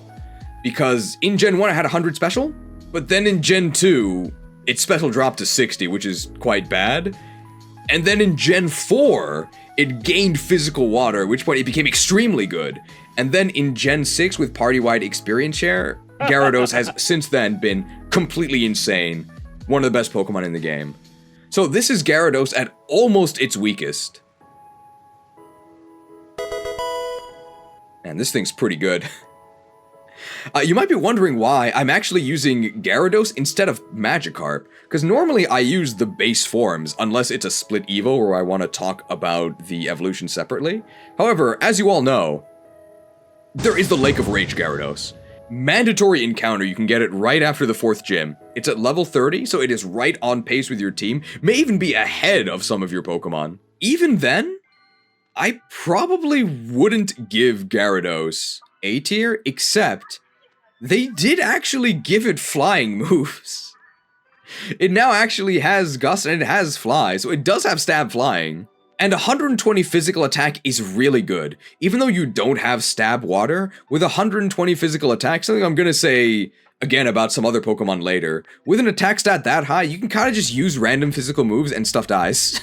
Something I noticed while playing through Crystal Legacy, I fought most of the trainers in the game, not all of them, but a ton of enemy trainers have Gyarados. You fight Gyarados so often, so I hope you're packing an electric type. By the end of the game, I was really thinking, Gyarados. I'm starting to hate that Pokemon. Sea King. It's literally named Sea King. And yet it's not even the king of the sea. They tried to buff it. They gave it Drill Peck. It actually gets Waterfall extremely early. Waterfall, I think, is only 70 base power, but has a 30% flinch chance. They even gave it Mega Horn. You guys heard of Ansem the Seeker? Submit! Well, he wasn't seeking this thing. Ugh. Sea King. Well, I'm gonna put out a personal ad right now. I'm seeking a better Pokemon. Someone please swipe right. Jazz it up with Yadoran. Which is actually Slowpoke in neither of these. Slowbro and Slowking. Really good typing. Water Psychic is excellent. Really good availability. You get them in Slowpoke well, so before the second gym. And really good move pools. I think they get like, fire moves. In addition to water and psychic. Everything is super, super good. Except for the first part of their names. Slow.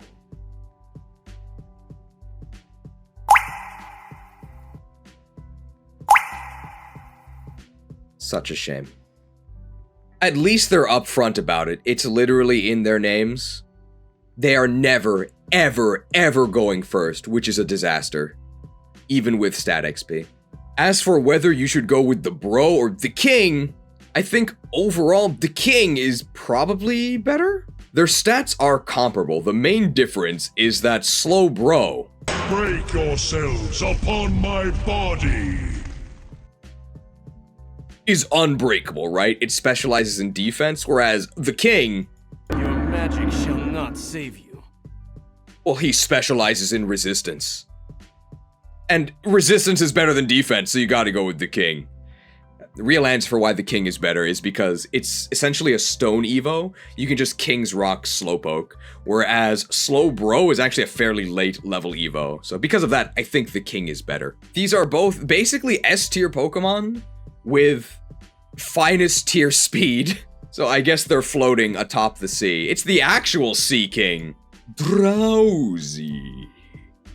Evolves into Hypno.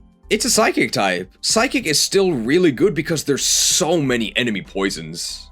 You get it decently early, it's outside of Goldenrod City. It's alright. Okay. It's overall far worse than Alakazam. Alakazam just has way better stats. I guess Hypno has better bulk. Oh wow, that's useful. I can't really think of anything significant that Drowsy does better than Alakazam. You'd like to enter the Elemental Punch-Out League? Sure thing. Just sign here. Yeah, you can use all 3 Elemental Punches. Of course.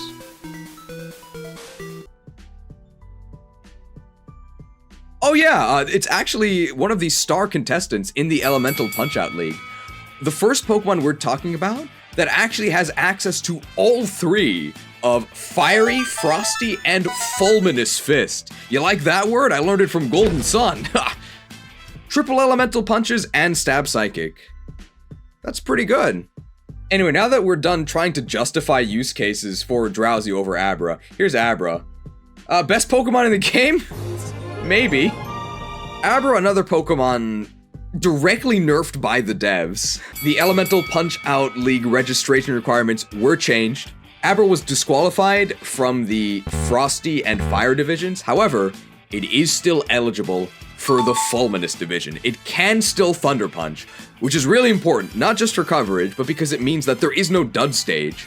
Abra normally cannot attack, except it can learn Elemental Punches. So you can Thunder Punch off of, I think, 105 base special attack without even evolving to Kadabra, which isn't even that late. Kadabra's level 16, and once you get to Kadabra, it's over, right?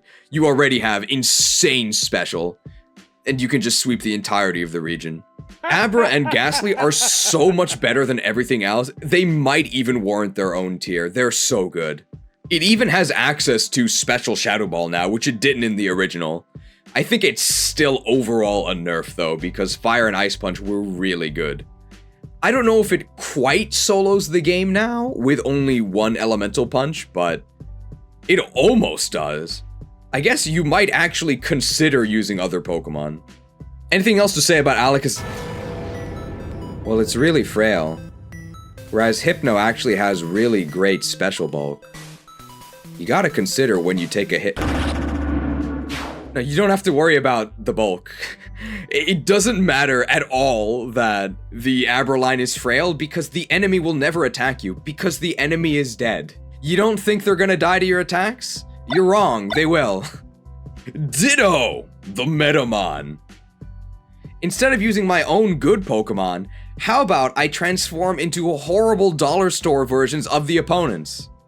No thanks.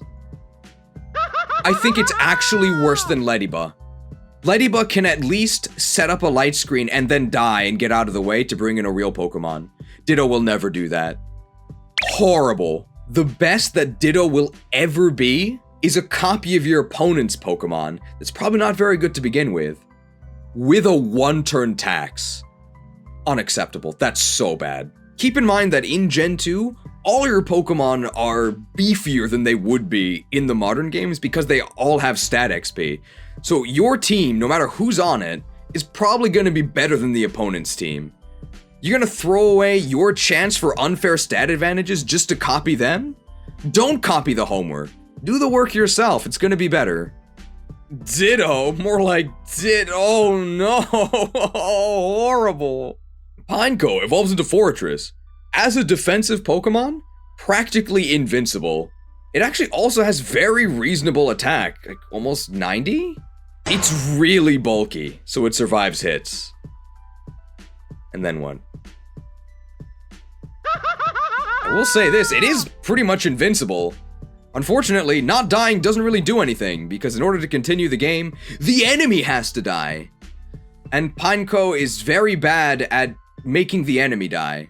Even though it has better attack than you might think, it's still using a horrible bug-type moves, and it is extremely slow. Remember that the slow family is over here, despite being pretty much flawless except for their speed. Fortress is never going first, and it barely does any damage. I haven't played Team Fortress in years, and I was never good at it to begin with. Sentry down! The Nidos, Kings of Kanto. Well, we're in Johto. It's a new land. We don't serve the monarchy here.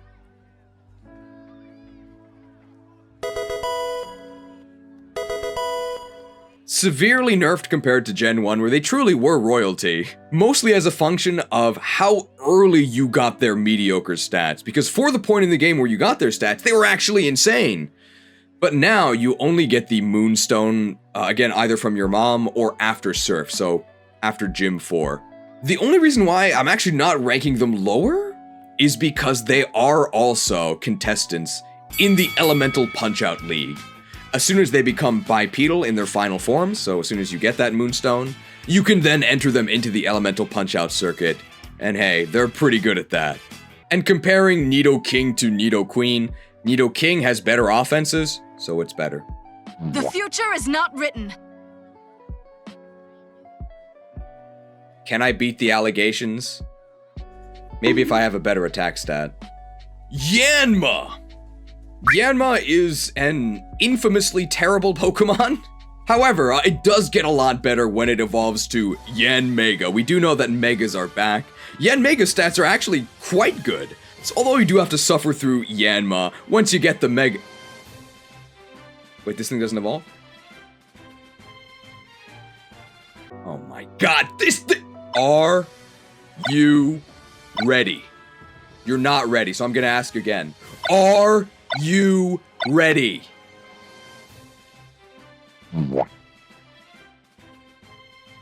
They buffed Yanma. They buffed Yanma big time. Enormous buffs. Plus 10 to HP, that doesn't do anything. Plus 40 to attack. In addition to buffing bug moves in general. Oh, plus 20 to defense. What are those quadruple effective rock attacks going to do to you? They're just going to bounce right off your wings. And, I mean, you want to be reasonable, right? So they had to nerf its special attack by 10. Just make its Giga Drain a little weaker, right? This massive plus 40 attack buff takes Yanma from being complete trash, unusable, to just a really, really bad version of Scyther. I think for the first time, non-ironically, we can say, well, now it's viable.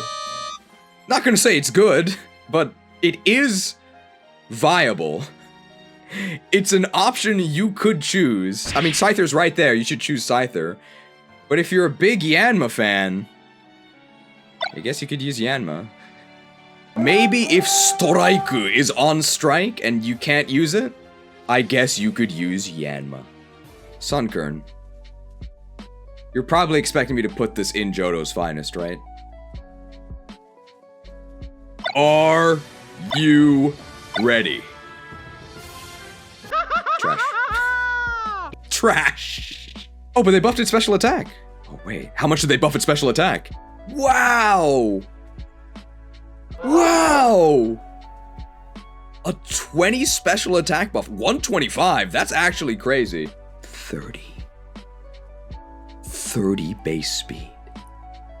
Its finest. It might be able to escape if it had actual moves. But you're dealing with a Pokemon that always goes second, probably dies because it takes double damage from everything, and probably doesn't kill because it pretty much only has grass moves, and it does half damage to everything. Finest. Even with 125 special attack, that's pretty impressive. However, with Sunkern, we've planted the seeds of hope, right? What if we had a grass type with 125 special that could actually do something? Well, look at that. It's Execute. Okay. We'll put it over here. I guess it's technically a grass type. It's basically just a psychic type. You can almost instantly Leaf Stone Evo it up to Executor, and Executor has some pretty good stats. You're gonna be using Confusion and Psybeam for a little while, but you do eventually get Psychic. And with 125 special attack, Giga Drain actually does have the potential to hurt things. It's really held back by its lackluster speed. You wish this thing was faster, but it doesn't have 30 base speed. 30 base speed is hopeless. 55 base speed in Gen 2 only? Probably good enough. Barely. Most grass types are really afraid of poisons, but Execute is not, because it's primarily a psychic type. I guess you're quad weak to bug. Doesn't really matter. Just hit them with psychic moves. Really good special attack stat. I like Nashi. This isn't exactly Pokemon Stadium 0, so it's not one of the best Pokemon in the game, but it's very reasonable. One of your best grass type options. B tier, by the way. Sudowoodo, an extremely terrible version of Geodude and Rhyhorn. It actually has pretty decent physical stats.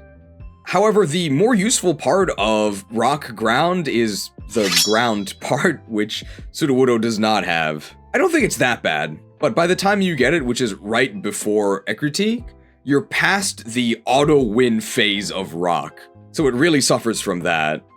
And its stats are also just worse than the Geodude and Rhyhorn lines. It's not useless, though. Top of like C, maybe? It is very slow, though. Extremely slow, although I think they buffed its stats. Plus 10 HP, so it's a little beefier. Oh. And look at that. Your magic shall not save you. Plus 20 resistance. The squirt bottle just bounces right off. 20 res, this thing's invincible. Wobbuffet. If you compare my tier list to the official one, this is one of the clearest points of division. The official creator values Wobbuffet's ability to almost guaranteed at least go 1 for 1, maybe 1 for 2 against the opponent, as near legendary, indispensable. I myself personally did that in Pokemon Stadium 2. I think that Wobbuffet is the best Pokemon in Pokemon Stadium 2 by far. However, this is not Pokemon Stadium 2.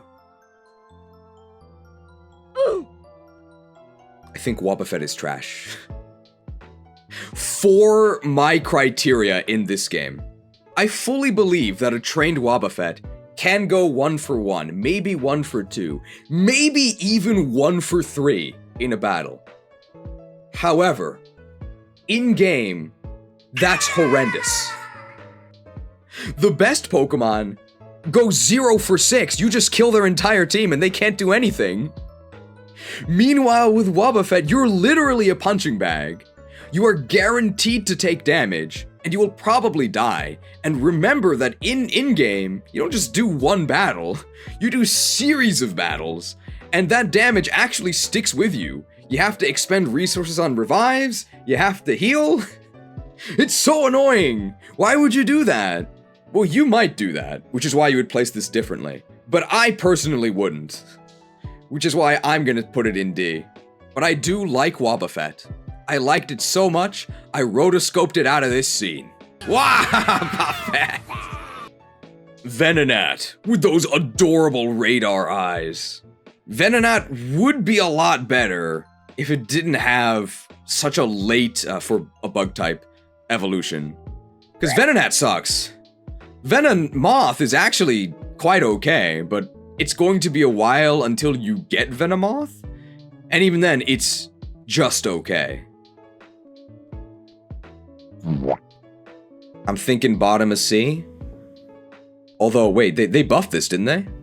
10 to attack, so that's stronger bug moves. 5 to special attack, that's stronger non-step psychic. And plus 10 to speed, which brings you to 100. 90 was probably good enough, but 100 is definitely enough. Those are some pretty nice buffs to Venomoth, but Venomoth wasn't really the problem, right? It was Venonat. Stat buffs are nice, but I don't really think they change anything. It wasn't worth using before, and it's not worth using after. But it's not like laughably bad or anything. We can move it up. I think it actually gets the powders. So I think I would rather powder with this thing that can then use a weird non-stab psychic, rather than have to deal with these hay fever-based losers. Would have been significantly better if it was actually bug psychic. If it was bug psychic, might actually put it in high B. I think stab really is that important. I mean, it's 50% stronger. But bugs have never been a late game payoff type, right? They're always about being early game Pokemon that fall off. Speaking of which, here's Scyther, an early game Pokemon that falls... Oh no, it just has end game stats at the start of the game. Okay. Scyther! S for Scyther! You should not be able to get a Pokemon this powerful so early. Why? Big weakness of Scyther in the base games is that it didn't have any moves. Well, now it does, so it's incredible. I believe 105 attack, 110 speed. HM01 has been changed. HM01 is now a bug type Razor Leaf. Good enough stats to just roll over the enemies, especially at the start of the game, but pretty much for the entire game. Scyther into Scizor is a very strange evolution. It's sort of like a lateral side grade. I don't know if I'd say it's an upgrade, because you use the metal code and not the upgrade. They actually have the exact same base stat total of 500, just arranged differently. I believe I've said this before, but Scizor is basically Game Freak saying that Steel type is overpowered, and it's considered an evolution. And they're right. Yeah, it is overpowered. Scizor is stronger, but slower. And this is a bit of a pick your poison situation. Scyther is always fast enough, but it might not be strong enough. Scizor is always strong enough, but it might not be fast enough. I did say pick your poison, but either way, poison sucks, right? You're not actually taking that much poison damage. I think Scizor is overall a little bit better, especially considering they buffed both Metal Claw and Steel Wing 270. I think Scizor is a very good brawling Pokemon. It's one of the only Pokemon that actually trades hits and always wins. You can't kill this thing, but it can definitely kill you. And I think that does have its uses. There might be 1 or 2 Pokemon where Alakazam and Gengar don't actually just one-shot them. Maybe there's a Pokemon where you'd have to actually hit them twice. For those Pokemon, Scizor is pretty good, because while these two will die if anything touches them, Scizor is invincible. As long as you're not fighting a fire type, Scizor will win. Pretty good Pokemon. And if you believe in setup moves, which I don't, at least for in-game, both of them can set up to succeed, with Swords Dance for Scyther to get the power it needs, and Agility for Scizor to get the speed it needs. Crystal is a game all about decisions, right? The big one is, do you want to go left or right? Scyther and Scizor also ask you a branching question. How would you like to win? Because either way, you're going to win. Excellent Pokemon. However, I'd like to emphasize that these two are very much an anomaly. Bug types are meant to be strong early and fall off, which is why Pinsir is a Pokemon that starts really strong and is strong for the entire game. Okay. Sure. What if you just had crazy stats right at the start of the game? Why? It's definitely worse than the Scyther line. Definitely worse. It's slower, but still fast enough for Gen 2, and it got some serious move pool buffs. What Pinsir gets that these two don't is Mega Horn. It eventually does get Mega Horn, which means that it just skewers anything that doesn't resist Bug. Now, most things do resist Bug, but that's still not that bad because Pinsir just has a huge attack stat. When you have an attack stat like Pinsir's, you can just use random physical moves. What are they gonna do? They're gonna die. Great Pokemon. I'm gonna say this again because I really want to emphasize, these three are anomalies when it comes to bug types. Bug types are meant to be strong early and then fall off. And that applies to Heracross, who's strong early and never falls off.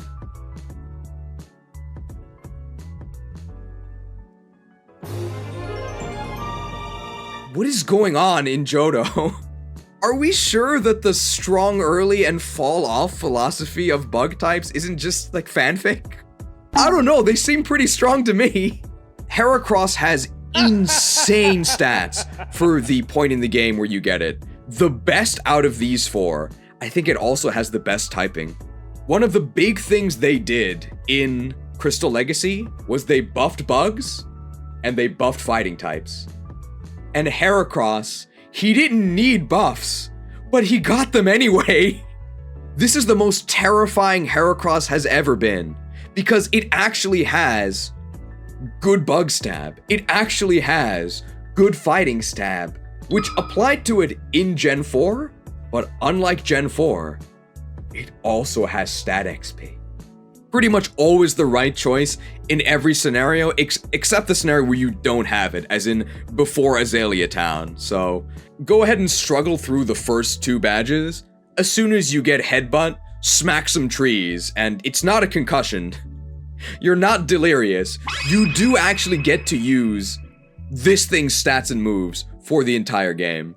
It's pretty unfair. Wow, 4 bugs in the top. That's crazy. The bug catching contest seems really backwards to me. We're running around with nets trying to capture these guys. I'm pretty sure that the natural order would be them hunting us to extinction. What are we supposed to do? Their stats are too good. D-O-G-A-R-S. Dogas. Dogas thing was funny at first, but now I can feel my brain leaking out of my ears. Defensive poison type. Bad. Extremely bad. M-U-K. Muck. Don't spell it backwards at 3 a.m. Big buffs to Grimer. Grimer is now available south of Goldenrod City, so far earlier availability. Slow, defensive poison type. No thanks. But as we learned in Pokemon Battle Revolution, Muk has a 500 BSD, which is actually not that bad. Unfortunately, it's extremely slow, and a poison type. And that 500 BST is no longer something that Muk can boast about over Weezing, since Weezing got plus 10 HP. Well, now it's viable. You've got better things to do than waste your time with these losers. We're gonna make a toxic waste dump at the bottom here. So I guess all these Pokemon below it are fermenting beneath the sludge. Oh, a gruesome fate. I think Weezing and Muk are actually pretty reasonable, but another reason why they're this low down is that they're actually very late Evos. They're definitely not worth it. And their base forms are terrible. Get in the zone! Magneton. That doesn't work. You like really high special attack? You like steel types? Sure.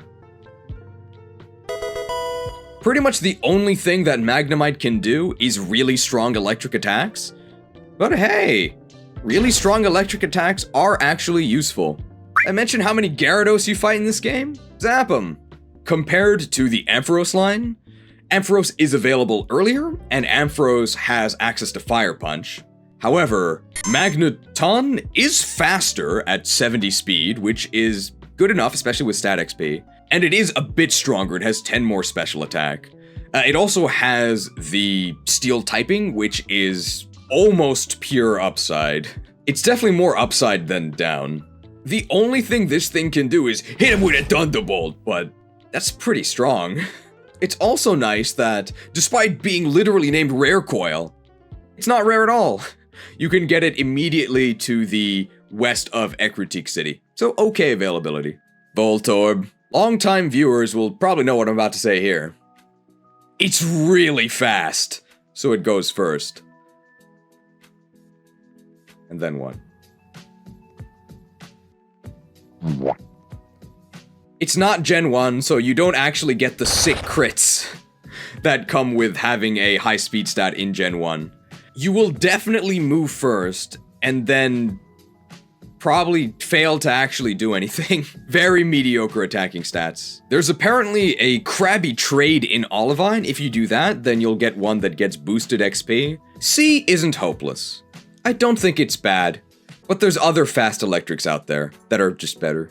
Apom! Apom was one of the worst Pokemon in vanilla, and I'm not gonna do the doesn't evolve joke for all of them. It actually got buffed. Very significantly. Very significantly.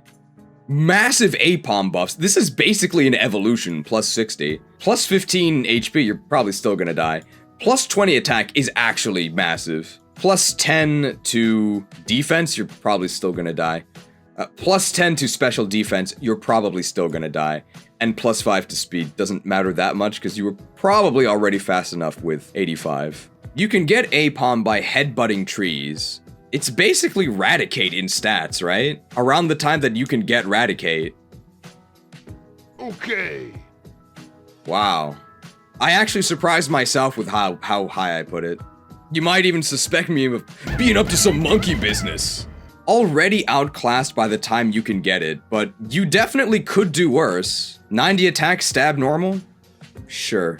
Speaking of attack and stab normal, here's Snubble. Do you know that Granbull has insane attack? Really good attack, 120. It's better than Apom. Okay. I don't think it's very good at all, but when you have 120 attack, you can just hit things. They're probably gonna die. I don't really have anything else to say about this.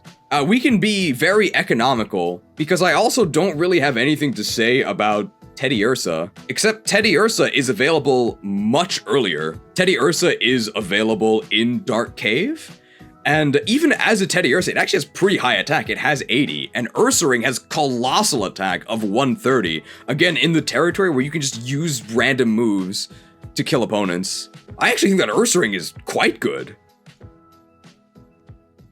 Look at that. How did it get 130 attack? Must have been using Ring Fit.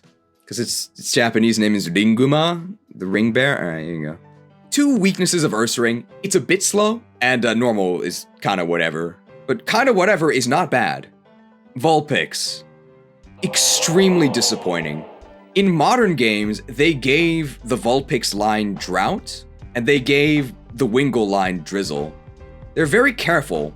They put these powerful abilities on Pokemon that themselves were worthless, so as to not be overpowered.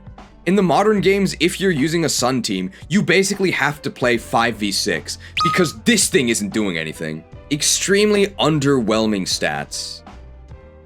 Okay. But Fire itself is a pretty good type, and it gets some nice coverage stuff. We gave it a buff in stats? Oh, that's a dev themselves! That's a dev themselves telling us they gave Ninetales a buff! I didn't know! We gotta check out these buffs. They probably brought it to like, what, 110 special attack? That would make it amazing. That would actually make it on par with Houndoom. And here's the Ninetales buffs. +5 to HP. -5 to attack. I mean, you want to make it overpowered. +5 defense. Break yourselves upon my body. And +5 to special attack? And no buff to special defense, because it was already invincible. So effectively, +5 special attack. Well, now it's viable. I know there's a dev literally watching. Semi-serious question. Why did you guys even bother? At least it's a stone evolution, so you can evolve right away. It has Shadow Ball now? Yeah, non-stab Shadow Ball off of 86 special attack. Incredible. There's pretty much no reason to use Vulpix when it is almost entirely outclassed by Guardy. Guardy, I think, even has better availability. You can get it right outside of Violet City.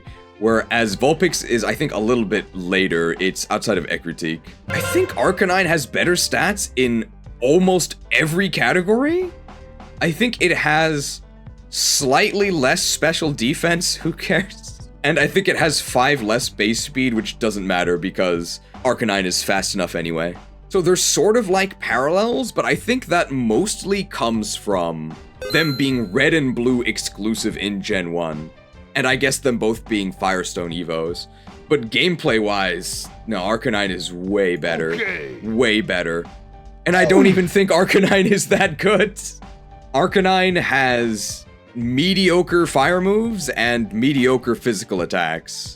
It's the legendary Pokemon. And yet, I did not covet that Windy, I suppose. Growlithe is a fast glass cannon, Vulpix is slower and tankier. Fanfiction is out of control. Out of control. How can a statement be so wrong? Everything about that was wrong. Everything.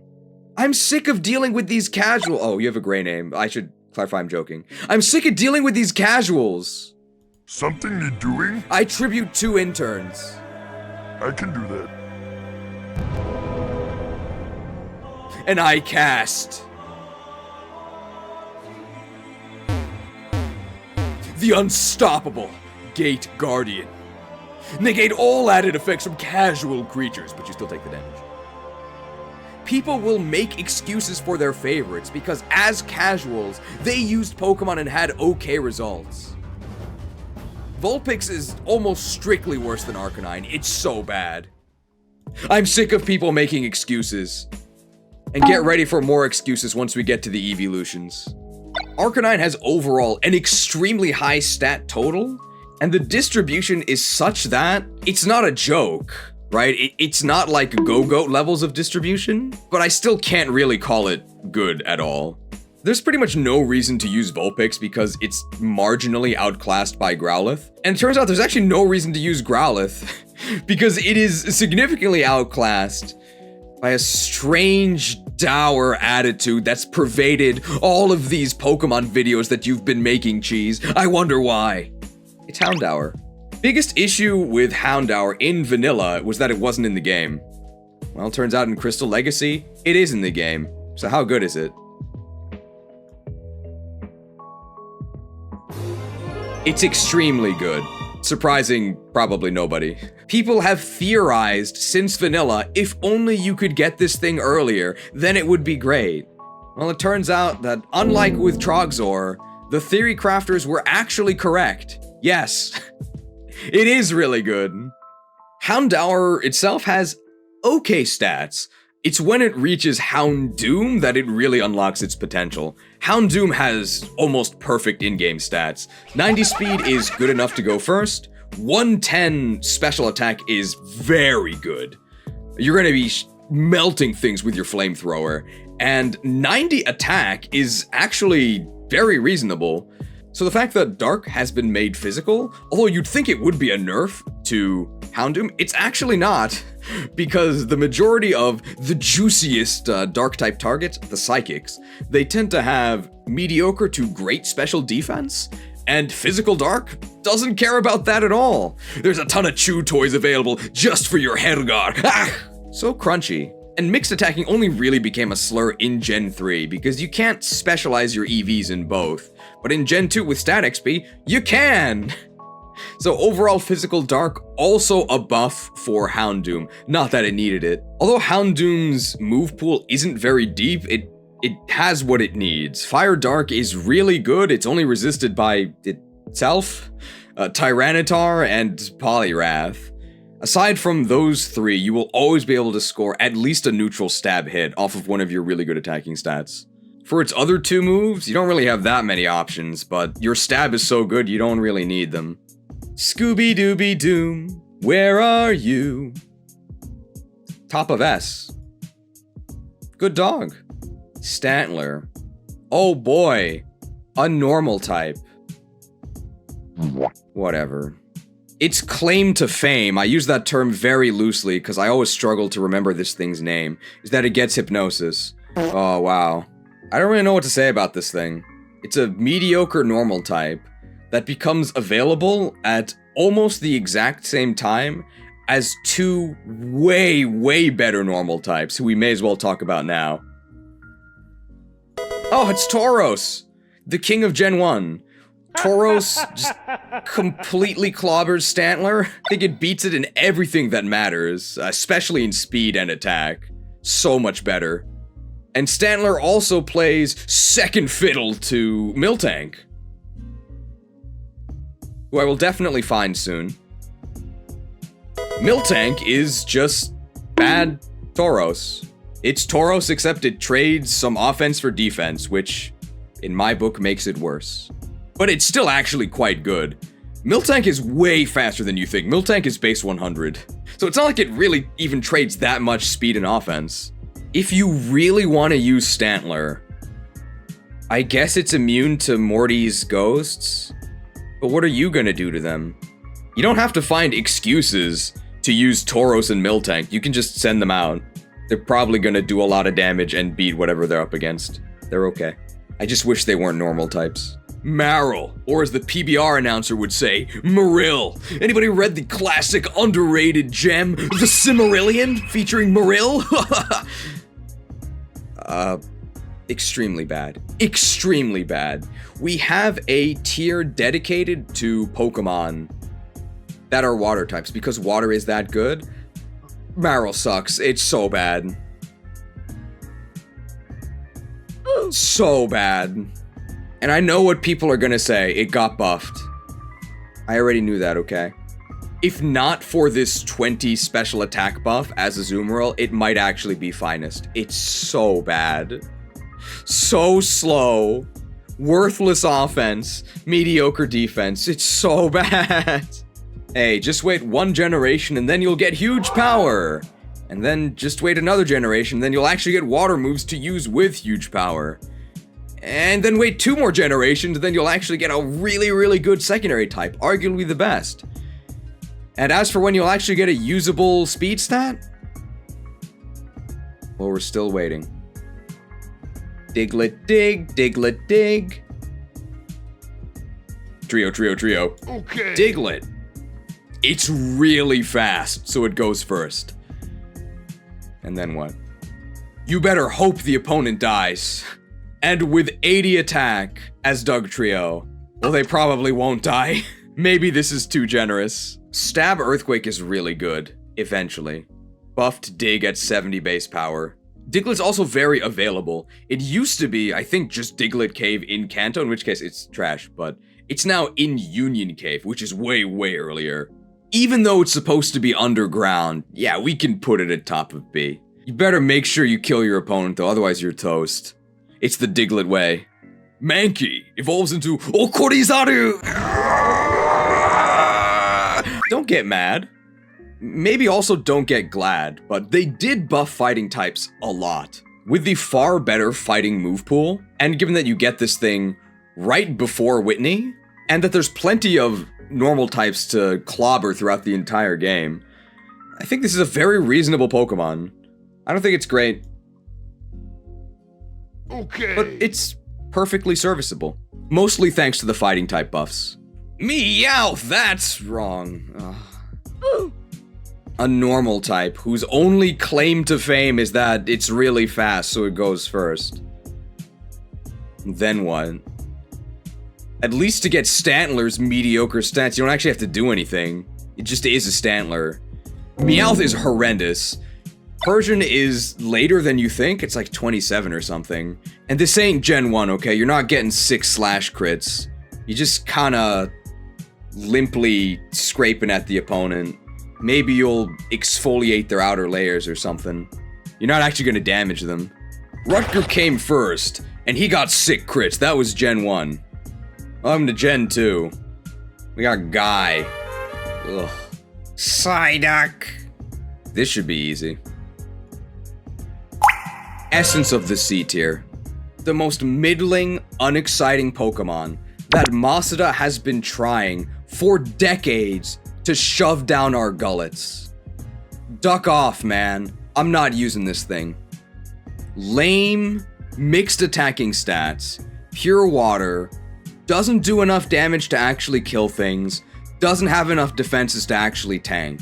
It's not good at anything except wasting my time in all of these tier lists. Machop eventually evolves into Machamp, known in Japanese as Kairiki. Kairiki's inside me? No, it's actually inside the A tier. Biggest issue for Machop in vanilla was that the fighting type itself was terrible. Well, they fixed that. So now Machamp is fine. It's a bit on the slow side, but hey, 130 attack. You can just use random physical moves and stuff dies. Related to Kairiki being inside me, this is true. The real-life Johto region, it's also called the Kinky region. Ha! I'm not kidding. It's not funny in Japanese, though. The Hitmons have all been given an availability buff. You no longer need Waterfall. You can actually just go to Mountain Mortar. The Karate King is there, you can beat him, and then he gives you a Tyro.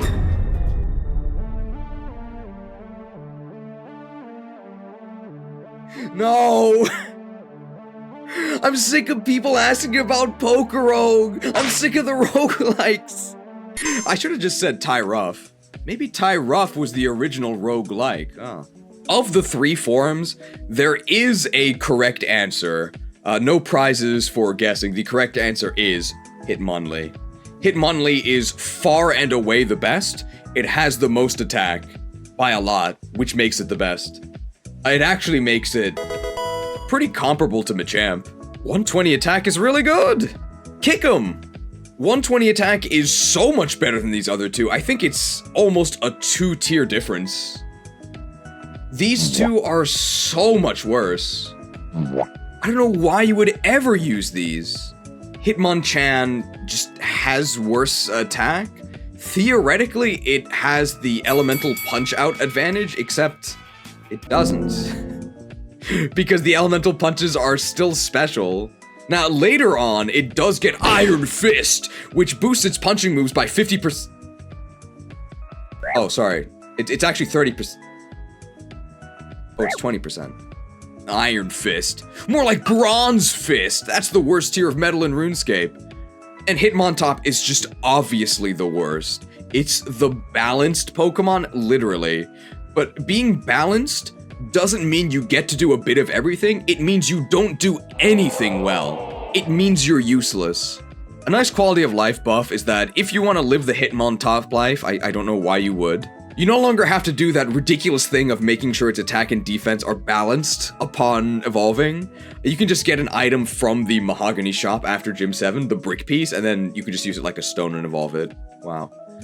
Doesn't save Hitmontop. Something that might save the Hitmons, though. I believe all 3 of them got buffs. Looking at Samuwara, the Hitmonlee. Oh. +5 defense. Break yourselves upon my body. Break yourself upon my legs. Looking here at Ebiwara, the Hitmonchan. Oh, +5 speed. And what about Hitmontop? The same +5 speed buff. Were the devs out of their minds?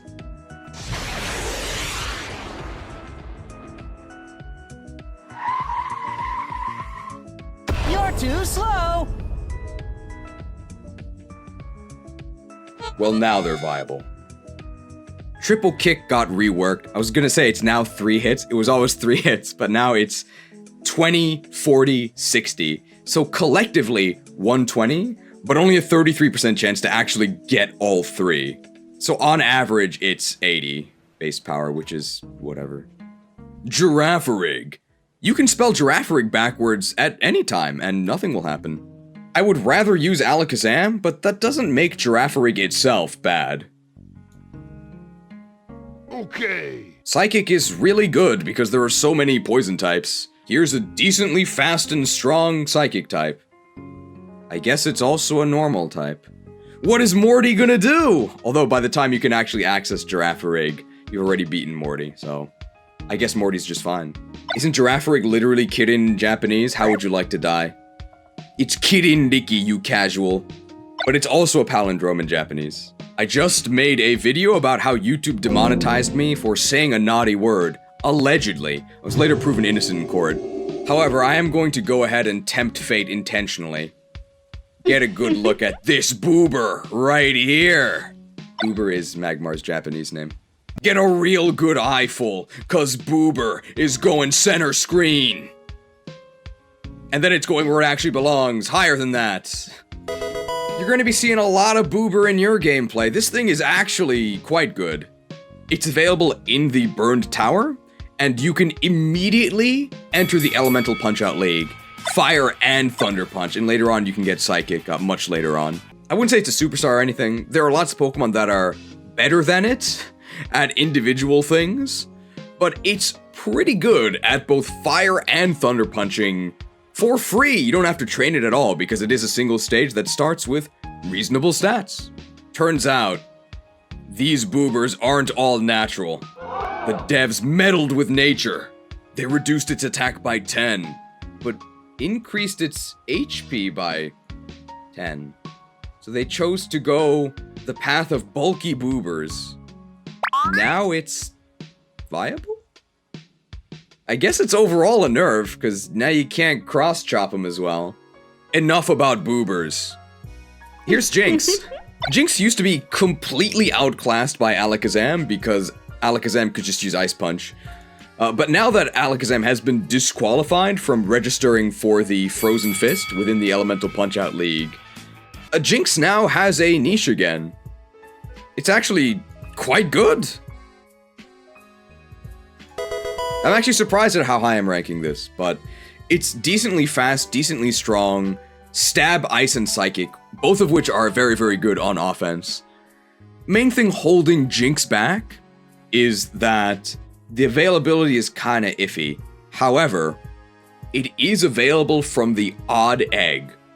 If you get it from the odd egg, then yeah, I'd probably put it here, near the top of A. If you have to wait to actually catch a wild one in Ice Path, then I'd probably give it a bit of a penalty, but I think it's still A. It's a very reasonable choice to sweep the majority of trainers that you face with Ice Psychic. Very strong. It is, however, made of paper, so make sure you don't get hit by physical attacks. Which you can do, because you can just knock out the opponent. Mr. Mime. Very late availability. It's a trade in Blackthorn City, I believe. That does mean that you get trade EXP bonus, but it also means that you only get it in Blackthorn City. Pretty late. We keep comparing Pokemon to Alakazam because Alakazam is the gold standard. Oh, I thought this was Crystal. Just because Mr. Mime is worse Alakazam doesn't mean that Mr. Mime itself is bad. It's perfectly fine. Psychic is a really good type.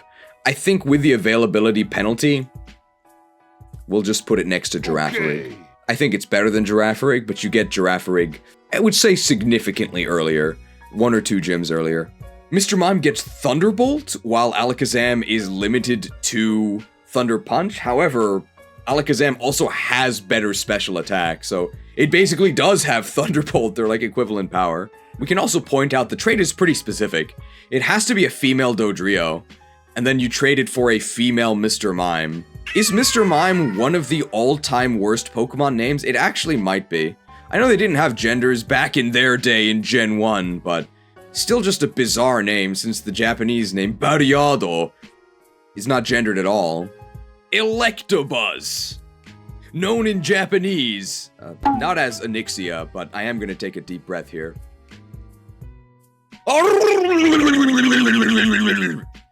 Erebu. Electabuzz is really good. When we talked about Hypno, we weren't too excited, right? Actually, I don't really remember a lot of what we said about Hypno. My memory's kind of hazy. But with Electabuzz, I think he's actually the championship title holder of the Elemental Punch-Out League. Good special attack and all 3 elemental punches. When you get the odd egg, you're kinda gambling. And if you get Erebu, well hey, you hit the jackpot. With all 3 elemental punches, reasonable speed and reasonable special attack, you can do something in pretty much every matchup. And that's probably underselling it. When I say something, I mean that you win in most. This is definitely the outcome you want from the odd egg. The odd egg is also guaranteed to have good DVs, so you're gonna get a champion Erebu from that. It does start as a baby, if it's in the odd egg, but the Gen 2 babies, specifically Smoochum, Elekid, and Magby, are actually shockingly strong. So even though they're babies, they're actually stronger than most first forms. As someone in the chat said, you might describe them as kinky kids. If you get the likely outcome of not Electabuzz, then Electabuzz is significantly worse, because then you can only get it, I think, right outside of Ice Path. So around the same time as Natural Jinx. I would probably give it a penalty at that point, also like bottom of A. Sometimes you get lucky, you get Electabuzz. Sometimes your luck's not as good, you get Jinx, or you get Magmar, and sometimes you get Pichu. In which case, I guess better luck next time. Oh no. Smeargle. Is this the worst in-game Pokemon ever? It actually might be. Put your dreams of being a working artist to rest. Nobody in their right mind would hire you. Don't call it a smear campaign against Smeargle, okay? I'm just telling the truth. His art sucks. In Gen 2, with the Ditto-specific held items, it can maybe survive to maybe become a bad version of the enemy who's already probably a bad Pokemon. What does Smeargle do? Smeargle's own stats are a travesty. They're unusably bad. The whole point of Smeargle is that it's a utility monster, right? You can copy all of the best moves in the game with Sketch, and then use those for unparalleled utility. But you're not doing that. To sketch a move, the opponent has to use it first. For in-game, you are not setting that up. It's not happening. It's just a blank canvas, and not one of those that you can sell to an art gallery for millions of dollars, calling it white on white or whatever. Whatever you're selling, I'm not buying. Johto's finest. Trash. Far-fetched. Pretty lucky this is going after Smeargle, because that's about the only way to make this thing look good. I say that. Even though it's one of the worst Pokemon in the game. But I place it in Johto's finest. I don't know about with love, but without animosity. Just like Dunsparce, this is a Pokemon that is intentionally bad. So yeah, it's bad. We can make it like George Lucas, right? We can make it rhyme. Let's put them together. Joke Bros 5 ever. Even though both of them have gotten variations that make them not quite as funny as jokes. Do you know Natu? I don't know how many Pokemon we're gonna compare to Alakazam. I think that Natu is so bad, it doesn't actually warrant a comparison to Alakazam. Pretty much the only similarity between them is that they're psychic types. These stats suck. I'd probably still rather use it than the Grass Crew, though. Special attack isn't good enough to use the psychic typing. Physical attack isn't good enough to use the flying typing. They did buff Natu. It used to have one of the worst move pools ever. You were using, I think, Nightshade till like level 40, something truly horrible. And now it actually does have Confusion near the start. And then Psychic is a little earlier as well. I think you also get Psybeam when you evolve to Xatu. Big buffs that really don't do much to save this thing. You We also need Surf to even access it. I'm not a fan. So I'm getting a call. I have to answer this. Hiya, it's Uncle Ralph. Listen, Youch! Sorry. See, quillfish are biting like there's no tomorrow over here on Route 32. Aye! Ouch! One jabbed me. They're some kind of feisty. Jeez, you have to see this rare sight. Get ready to fish. You called Mom sometimes.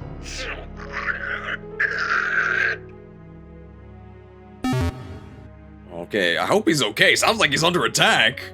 But more important than Uncle Ralph's well-being, whatever that matters.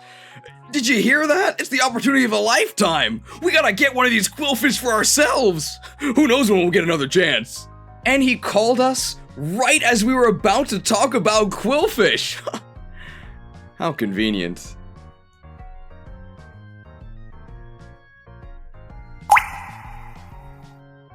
It's a quillfish. I don't know what I'm going to say about this thing. Quillfish has some serious issues, aside from just being a quillfish. Availability is the biggest one. For some reason, and I actually know the reasons, because it'd be too powerful otherwise, this thing is locked behind the Super Rod, which is post-game. There is a way to get quillfish earlier. It's through swarming with one of the fishermen south of Violet City. I think I'm safe to say that no reasonable player would go through the effort of manipulating a swarm to catch a quillfish. According to the Crystal Legacy explainer video, I'm paraphrasing a bit here, but quillfish was used explicitly, YouTube don't ban me, as an example. They talked about quillfish and how they buffed it because they wanted to put it on Koga's team, but vanilla quillfish was just too embarrassing, so they had to make it stronger. How much did they buff it? Plus 10 defense, so hey, it's even tankier. Plus 10 special attack to use with that stab surf. Oh! And plus 20 resistance! Your magic shall not save you. Well, now it's viable. The most interesting part about quillfish is the part it plays in the heart-wrenching drama tearing Fisherman Ralph's family apart. He spends more time with his Goldeen than his kid, and then he's been infected by convenience fever. How will the story unfold? No matter how it ends, I think it's gonna be a tragedy. 5 gifted subs from Smash Hero 75. Great timing, thank you for the gracious gift of convenience. Nice 5-hit pin missile. As for quillfish in our playthrough, because of course we had to use it, it was one of our tanks during the Argent Ascent raid. Didn't do nearly as much damage as Tyranitar, but it was really good at holding aggro. It seemed like enemies were just compelled to focus on it. I don't really know why. Tentacool, a Pokemon that everyone treats as trash, when it's actually totally fine. Yeah, it's really common. You can't get these things out of your face, but unlike Zubat, it's actually good. It was extremely good in Gen 1 when it had 120 special. And unfortunately, the years were not kind to it, as starting in Gen 2, that 120 special was split, and it gained... Your magic shall not save you. 120 special defense. Which is definitely not what I would have chosen. Great speed, though, and good enough special attack. Floating near the top of the sea. It's Krabby, who evolves into Cookie Kingler. Kingler has got crazy physical stats. Krabby, too. Way better than you would think. Unfortunately, water is purely special. Good news for the Krabby clan, though. When you have this much attack, you can kinda do whatever. And it's actually better than that, because they buffed Crab Hammer immensely. Crab Hammer, crits like slash, hits off special. Which is bad. However, they buffed these values. Crab Hammer, 110 base power, 100 accuracy, high crit. I think they did this specifically because Kingler had bad special attack. Even with bad special attack, like, this is like kind of crazy. It's actually usable. It would probably be too good if it actually had good special attack. I think given how generous I've been to Pokemon that just have good attack stats, which includes Krabby, given that it also kind of has a legit signature special, I don't know, I'm gonna put it at the bottom A. This is mostly on the back of its crazy attack stat, where you can just use random physical moves, but it does also have signature Crab Hammer. If you guys are ever in Tokyo, check out the restaurant Steam Crab Labo. I've never been there, but it's got a funny name. I think they just serve crab legs. Maybe they don't agree that Krabby should be A tier since they're eating them. I'm also not kidding when I say this. You can confirm this yourself on Google Maps. The Steam Crab Labo is right in front of AMA Lab. I'm going to be honest, I have no idea what AMA Lab means, but it is the name of the jerk store. The mythical jerk that I always speak of, and that I must sacrifice today because it's already 3:30. Shuckle! Ever read the American classic Shuckleberry Finn? Shuckle does specialize in berries. Do you know if they actually banned that book in some areas? I wish they'd ban Shuckle, so I wouldn't have to talk about it. Horrible. Tons of defense, and nothing else. Worthless. Stall defenders can't even justify Shuckle, cause its HP is terrible, so it doesn't even tank hits. It's really bad. I'll just say this. There's a reason why, when Silver mugged that guy and stole his Pokemon, he let him keep Shuckle. Staryu evolves into Starmie. Well, Staryu is only 1 star, and then when it evolves into Starmie, it's sort of like 2 stars? But of course, I'm rating it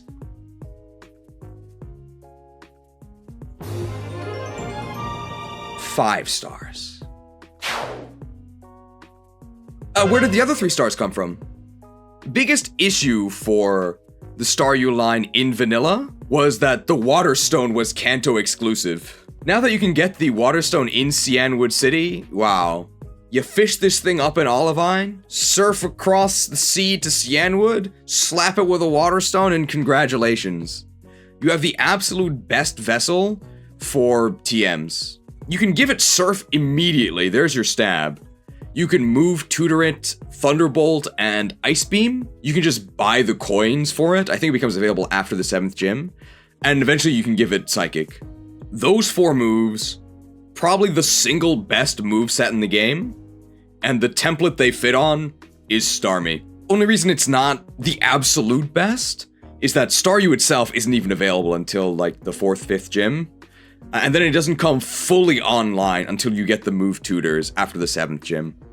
But once it's completely active, it's maybe your best Pokemon. 5 stars for sure. Shelder!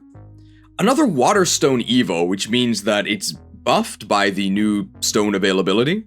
Cloyster was just banned in Gen 5, it was too strong! This is not Gen 5. To the sea with you. I think people fixate on Cloyster's defense a bit too much. Its defense is incredible. That's definitely its standout trait. However, its other stats are not that bad. It's probably faster than you think, and it's probably stronger than you think. Not to mention, they buffed it. They buffed it, right? I'm not crazy, am I? I might actually be crazy. Why did I think they buffed Shelder? Because they did. Shellder used to only have 30 HP. It died instantly to everything. But they gave it plus 5 HP in its base form, even though you could just skip that with a Water Stone. Probably one of the more mystifying changes. Hey, devs, if you're watching the premium, thanks for watching and thanks for making this game. Why did you buff Shellder's HP by 5? What were they thinking? We actually have an answer from Reggie. Wow. As one of the people in charge of the official documentation, I have no idea.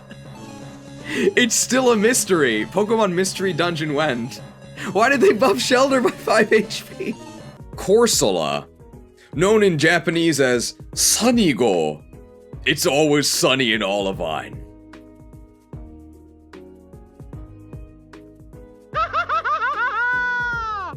I guess the forecast was wrong. Horrendous stats. Unusable. But they buffed them. Plus 30 HP, that's actually huge. Oh, plus 10 defense! Break yourselves upon my body! And the buffs don't stop there. We're also rocking plus 10 resistance! Your magic shall not save you. Well, now it's viable. I'm actually only half kidding. Because Corsola was buffed in this manner for a very specific reason. And they do tell you this in the developer details video. It's meant to be a check to fire types on Jasmine's team. I think in that role, it's perfectly serviceable. As a Pokemon you would actually use to play through the game, no, it sucks. Sunny Go. More like Sunny Go Away. Ha! Imagine being named Sunny Go and Sunny Day making your moves worse and opening you up to getting orbital cannoned by Solar Beam. Terrible. Remoraid. Oh, I actually do have this. Hang on. I'll be right back. I imagine some of you know what's coming up. Get your emotes ready. Remoraid. No thanks. I prefer lemonade. Cheers.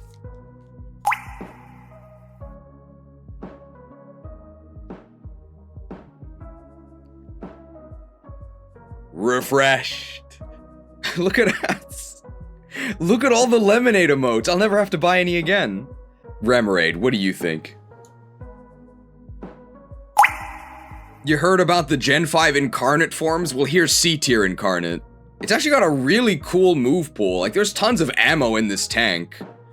Unfortunately, the tank is very slow. The Remoraid line did get a direct buff. Its signature move, Octazooka, went from 85 accuracy all the way up to 100. So I guess it's got perfect aim now, and it gained 5 more PP. However, this is still 30 base power less than Surf, and if you can get Remoraid, then you already have Surf, so you should just use Surf. At least I finally got to drink this thing. This is actually the lemonade I used in the Argent Ascent video. May as well drink more. We've only been going for nearly 9 hours. Chinchou. Although it is an anglerfish, native to the bottom of the sea, you'll actually find this one near the top of our sea. Available in Olivine, you can fish it up, evolve it into Lantern. It's got decent bulk, which to me is meaningless, but water and electric stab is really good. I really wish it was faster. I really wish it was stronger. But for what it is, it's perfectly fine. If you're the type of person that wants to play Lantern Control, well, here you go. Here's Lantern. And I guess it controls the battlefield with its defenses. Although playing Lantern Control makes you a monster, Lantern is very friend-shaped, as the kids would say. It's very cute. Have you ever seen a real-life anglerfish? They're actually hideous. I don't care if it restores 20 HP and can heal me over my max. I'm not eating that. Seal. Does it get any more boring than Seal? I was gonna say Psyduck, but no, Psyduck's pretty interesting. It's just not very good. God, Seal is so boring. It's so boring. Seal. More like fuin, which is just the Japanese word for seal, as in to seal away. If we seal it away in the sea, hopefully I'll never have to look at it again. This doesn't really have to do with Pokemon, but I posted this image on our crap post emblem. YouTube, please don't demonetize me. I thought it would be perfectly valid because, for those of you guys who don't know, the Japanese name of Fire Emblem 6 is Fui no Tsurugi. So I thought a game just called Tsurugi RPG would fit. Apparently not, because the post got removed. Redditors are drunk on power, unlike us. We're drunk on Mountain Dew Gong. I know this is still just lemonade, please pretend. Since we're talking about Seal, an incredibly underwhelming water type that evolves into an incredibly underwhelming water ice type, let's talk about this underwhelming water ice type, Lapras. It's better than Seal and Dugong. It's actually better than a lot of these. It's actually like kind of good. You can get Lapras at the base of Union Cave. You need the Poke radio chip, and then you tune it to the song Friday, and then you can encounter it. I understand in the premium it's not actually playing the Friday song. I don't want to get copyright claimed, okay? Only encounterable on Fridays.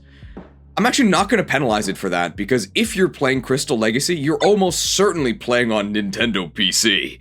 But even if you're not, they added a feature where if you hold B and down on the title screen, you can then set the clock. So you can just set the clock to Friday and then collect your reward, which is a Lapras.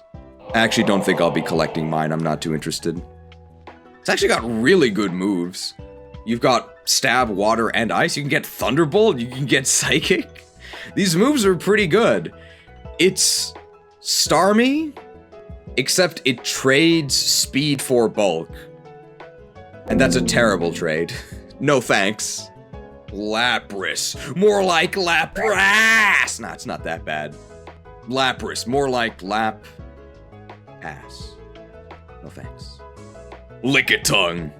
If you compare the official tier list to mine, you'll see many discrepancies, but one place where we definitely agree wholeheartedly. Lickitung sucks.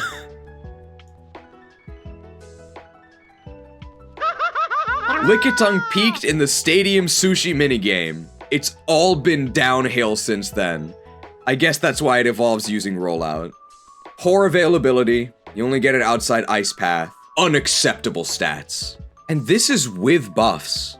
Plus 5 to HP, plus 15 to attack, plus 10 to defense, and plus 10 to special defense. That's 40 points of buffs. They tried their hardest, but with the available technology, they could not save it. This Pokemon is unsalvageable. If you want a context where Lickitung is unironically the best thing you can do, check out Pokemon Trading Card Game for the Game Boy Color. We used a Lickitung stall deck, and we humiliated our rival so badly that in the sequel they became a good guy. You think Lantern Control is bad? Try fighting Lickitung Stall. Oh, you'll beg for them to kill you, and they will deny you. It's horrible. Tangela. I hear Tangled is a good movie. I've never seen it. I have seen Tangela, though. It's not good. I sure do love defensive pure grass types. I actually don't love them. They didn't even attempt to buff its stats. They just let it be as is. How is it? It's among the finest. Well, that's Tangela. Nobody cares about Tangela. What's next? Oh, it's Showers! And Thunders! And Boosta! And Effie! And Buraki! Everyone loves the evolutions! Except me. I'm so sick of talking about these guys. There's never any context where these are the best available. Filthy pure types with horrendous move pools. Anyway, let's talk about the evolutions. The 3 Elemental Stone evolutions pretty much were not in the base games. But now they're all available at Cianwood, which is a major buff for all of them. Showers. Did you know that in terms of HM compatibility, Showers is one of the better Surf users? 110 special attack is a lot.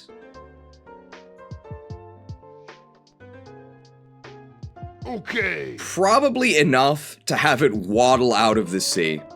It's still very slow, but its Surf is, I would say, significantly stronger than all of these. It's very bulky if you care about that. Thunders! Very much a one-trick pony, even though it's not a pony. And even though it has a double kick, which hits more than once. So really, I don't know why I described it as a one-trick pony. It's got electric attacks. It's really fast, so it goes first. And then what? Well, it's got a 110 special attack Thunderbolt. That's pretty good. I think when it comes to your electric options, Jolteon is still the worst, though. Because you don't actually have Thunderbolt for quite a while. Magnemite also has to wait for Thunderbolt. Flaffy can Thunder Punch. I think Jolteon's 130 speed is actually not overkill. There's some enemy Aerodactyls you have to face, and Aerodactyl is very dangerous. Aerodactyl's also extremely fast, right, at 130? However, Jolteon also has 130, and you have Stat XP, so you're gonna go first. That's really good! You're guaranteed to go first, and probably do very, very reasonable damage to whatever you're hitting. I think Jolteon's good. We'll put it about there. I hope you like Thunderbolt and Shadow Ball, because that's all you're getting. Boosta! The most maligned evolution. Justifiably so. Terrible in pretty much every context, which is why Booster has given up on battling and has instead chosen to devote his life to running his own power leveling service, Boster's Tower, the most reputable one on the web. Booster is one of the Pokemon that has gotten the biggest buff. You'll notice they didn't actually change its base stat total. However, they swapped its attack and its special attack. So hey, it actually has 130 special attack to use its fire moves with, which actually makes it the strongest fire type attacker in the game. Wow. Well, now it's viable. It's nice to actually be able to say that and not be kidding. It still has weaknesses. It's still a pure type. It's still too slow. But especially once you get Flamethrower, I think in your mid-30s, you're actually in the territory where you can just attack and the enemy will die, which is a good place to be. I'm not gonna say it's a great place to be, though. Okay. B for Booster. Even in Legacy, Flareon cannot escape the curse. It has no moves. Hope you like Flamethrower and Shadow Ball, because that's all you're getting. Why choose between Pokemon and Fire Emblem when you can do both? It's Effie, the Espeon. We're gonna recycle a previous description. It's great value Alakazam. Same great psychic typing. Fewer stats per serving. Just because Alakazam is better than Espeon in pretty much every way, doesn't mean that Espeon itself is bad. Espeon on its own merits is really good. Really good.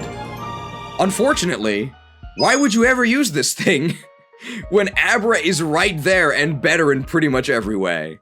And the answer would be, you would use it if you like Espeon. So it turns out a lot of people will use this. Hope you like Psychic and Shadow Ball, because that's all you're getting. Umbreon, known in Japanese as Burakki. Actually extremely good in the complete fanfic game, Kanto Expansion, which was really good. In this fanfic game, Crystal Legacy, it's not Burakki's Lucky Day. Terrible. A Pokemon completely based around defensive utility. It's really bulky, so it survives hits. And then what? Not dying doesn't do anything. The enemy has to die. Burakki cannot damage anything. I don't consider this a defeat for Burakki, though. Just because it's bad in this context doesn't mean it's bad everywhere. It's always been perfectly reasonable in competitive, where stalling and defense actually is very useful. It's something you would use. In that sense, it's more successful than Booster has ever been. But in this specific context, simply being a Pokemon that does not die doesn't actually do anything. $2 microtransaction from John and on. Umbreon D, please cheese. Your please, I'm not gonna say they're going unheard, because I am hearing them. I'm just ignoring them. I think you should put it lower than Pineco since Fortress actually has offensive stats. I think you're right. The Eevee lobby is shrieking. What are they gonna do? Hit me with a 70 base power buffed Feint attack? I'm not scared. Horsey! Ends with C, so you'd probably expect me to put it in the C. Yeah, and you'd be right. On both the official and the playtester tier lists, Kingdra is actually listed as one of the best Pokemon in the game. I'm just not seeing it. Horsey's availability was buffed. You can get Horsey on the surfing route to Cianwood City. Horsey is very whatever. You can then evolve it into Seadra, who is very whatever. And after you defeat Claire, you can then get the Dragon Scale. And then it's like a Stone Evo. You can evolve it into Kingdra. Kingdra's stats are just blah. They're okay. They're perfectly fine. None of them reach 100, but they're perfectly fine. And Water Dragon is a really good type. Especially considering that Dragon is an offensively viable type in this game. I'd probably be a lot more enthusiastic if you could actually get the King's Scale and evolve to Kingdra ahead of Claire, which you can do. You have to steal the Dragon Scale from Wild Horsey, but that's a lot of work. Although I'm disagreeing with the official and playtester tier lists, I want to remind you they put a lot more stock in defenses and hit trading, which Kingdra does do really well. It's pretty much impossible to knock out in one hit because it really doesn't have any weaknesses and has reasonable defenses. It can probably two-hit KO almost everything, but for my standards, I really just care about one-hit KOs.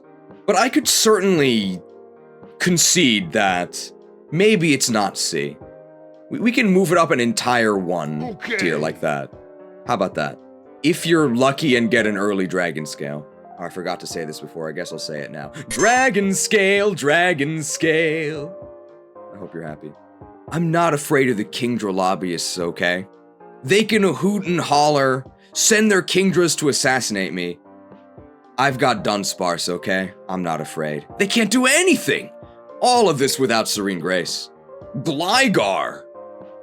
One of the worst Pokemon in vanilla. They did get quite a few buffs, though.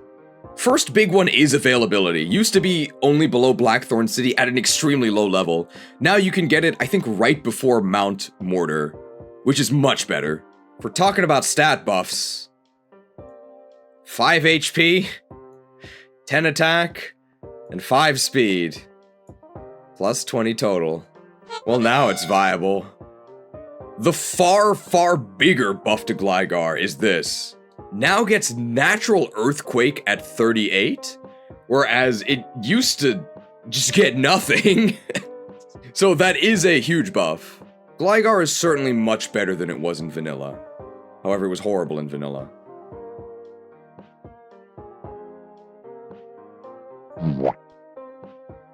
It's got a pretty good type. Very unimpressive, but certainly usable. Swinub! S tier when it comes to cuteness. Look at the nose! Absolutely adorable. How viable is it? It's the lucky recipient of quite a few stat buffs. Swinub, the unevolved form, got massive stat buffs, plus 30 to HP, plus 15 to attack, 35 to special attack, and 10 to special defense. Wow! And then it evolves up into Piloswine. It was given plus 20 to its special attack, which actually means it can use ice attacks. I'm not gonna say well, but much more reasonably. And, oh, plus 10 special defense. Your magic shall not save you. Well, now it's viable. actually very significant buffs, specifically the special attack. Ground is physical, ice is special. The ice stab used to be borderline unusable, now it's borderline usable. Still not very excited about this thing, but ice ground is a very, very powerful stab combo. Hereish, maybe? Can't really say I can recommend using this thing, just that it's not a total waste of your time, too. It's also available pretty late, Ice Path. And it's actually not good against the upcoming Dragon Gym, because the upcoming Dragon Gym is sort of like a Water Dragon Gym. Tons of Gyarados. I'm starting to hate that Pokemon. So maybe it's a little worse than that. Sorry, Swinub. Swinub! More like Snubbed! Delibird. Another intentionally terrible Pokemon. It's used to spreading Christmas cheer and giving gifts to others. Well, the developers were kind enough to actually give Delibird a present for once. Plus 15 HP, plus 20 attack, plus 10 defense, plus 20 special attack, plus 5 speed, for a plus 70 total. Are we sure this is a joke Pokemon? Ice Flying Stab, kinda legit. I say as I put it in D, but D for Delibird.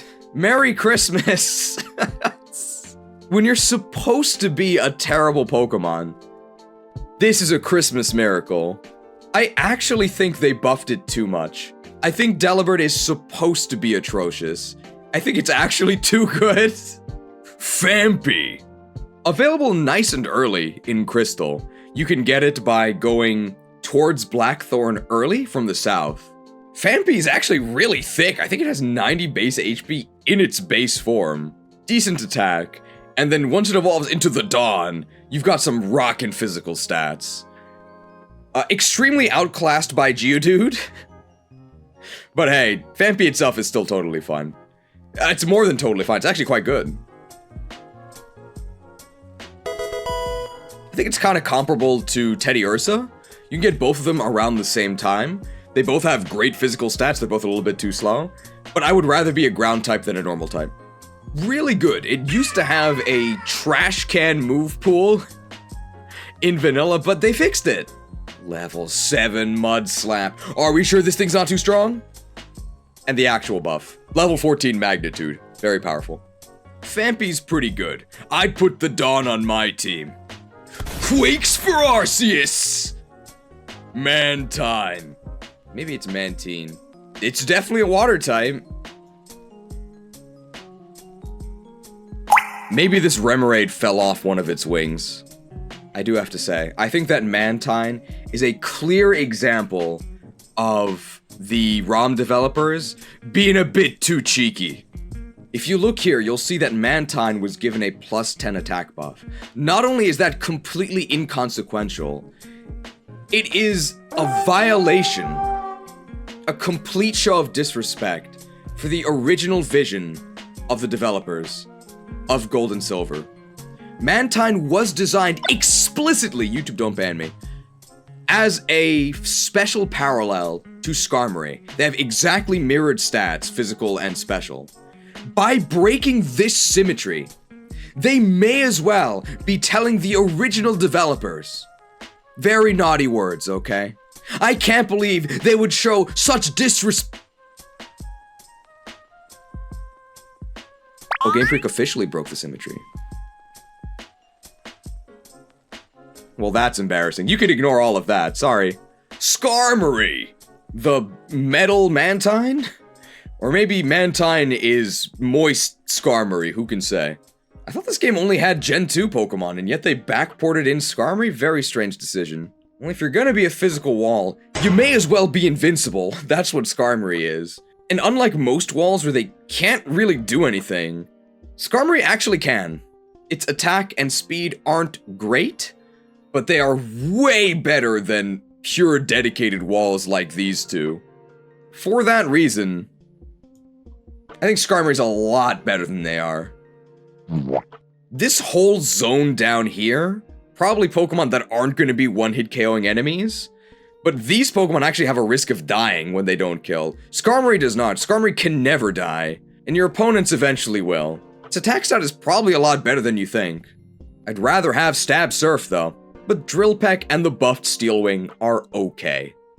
Ponyta evolves into Rapidash. Did you know that according to a recent Gallup poll, Gallup is the Japanese name of Rapidash, Rapidash's name should actually be changed to Rapidash! And it should have its speed stat increase to at least 130, potentially 140. This thing is so underwhelming. It's so underwhelming. Fire's a really good type, but fire only gets you so far. Where's Vulpix? It's basically like Vulpix. I think it's definitely worse than Showers. It has much better availability than Vanilla. You can actually get it directly to the west of Ekritik. And although it has a late Evo to Rapidash, Ponyta's stats for a first stage Pokemon are like kind of okay. And Rapidash gets Mega Horn. I'm probably being too generous to Ponyta. I could see it in a lower tier. Ponyta. More like Ponyta-ta. Farewell for now. Hopefully forever. I really don't like this thing. I'm moving it down. Every single tier list this thing appears in, we gotta talk about the same things. How its evolution is late and how Rapidash is too slow. We've mentioned it so many times. You could say we're beating a dead horse here. Unfortunately, it's still alive. If only it were dead. Ghost is a great type. Cubone. Big availability buff. It is now available in Union Cave. It's a ground type. That's pretty good. That would normally put it where Sandshrew is, where yeah, it's a ground type. That's pretty good. Cubone does have some distinguishing features though. Probably the biggest one is that if you're super lucky and you get the Thick Club, then the enemies are the ones who are boned. When you get doubled attack, that's actually very powerful. The other thing that makes, I think, Cubone a lot better than Sandshrew is you can bone him at level 28. At level 28, you get Bone Meringue, which is functionally Earthquake. It's a little bit worse. But level 28 is so early to have a move that powerful. I think because of the bone potential. Okay. B for bone. If I'm not mistaken, I think they also gave it a stat buff. Oh, it's not just the club that's thick. Plus 5 HP. Well, now it's viable. Question for the devs. Why did you buff Marowak's HP by 5? That actually is one of the devs. They're answering it right now. Because he drinks his milk and has strong bones. At least it's in line with the bone theme. I approve. Another dev chiming in. Fun fact about Marowak, its stat changes were actually not discovered until last week. Once again, I have no idea. Pokerogue must be stopped. There's a rogue developer going through, making very minor stat bonuses, and seeing if anybody notices. Murkrow. Another incredibly buffed Pokemon. First, in terms of availability, you can now find it at nighttime in National Park. You can also find it in the Kanto region, as I learned because you can hear it very prominently in the audio of the Argent Ascent video. Murkrow got big buffs. So big that I think we should look at them first. Plus 10 to HP, sure. Plus 20 to attack with, remember, Physical Dark.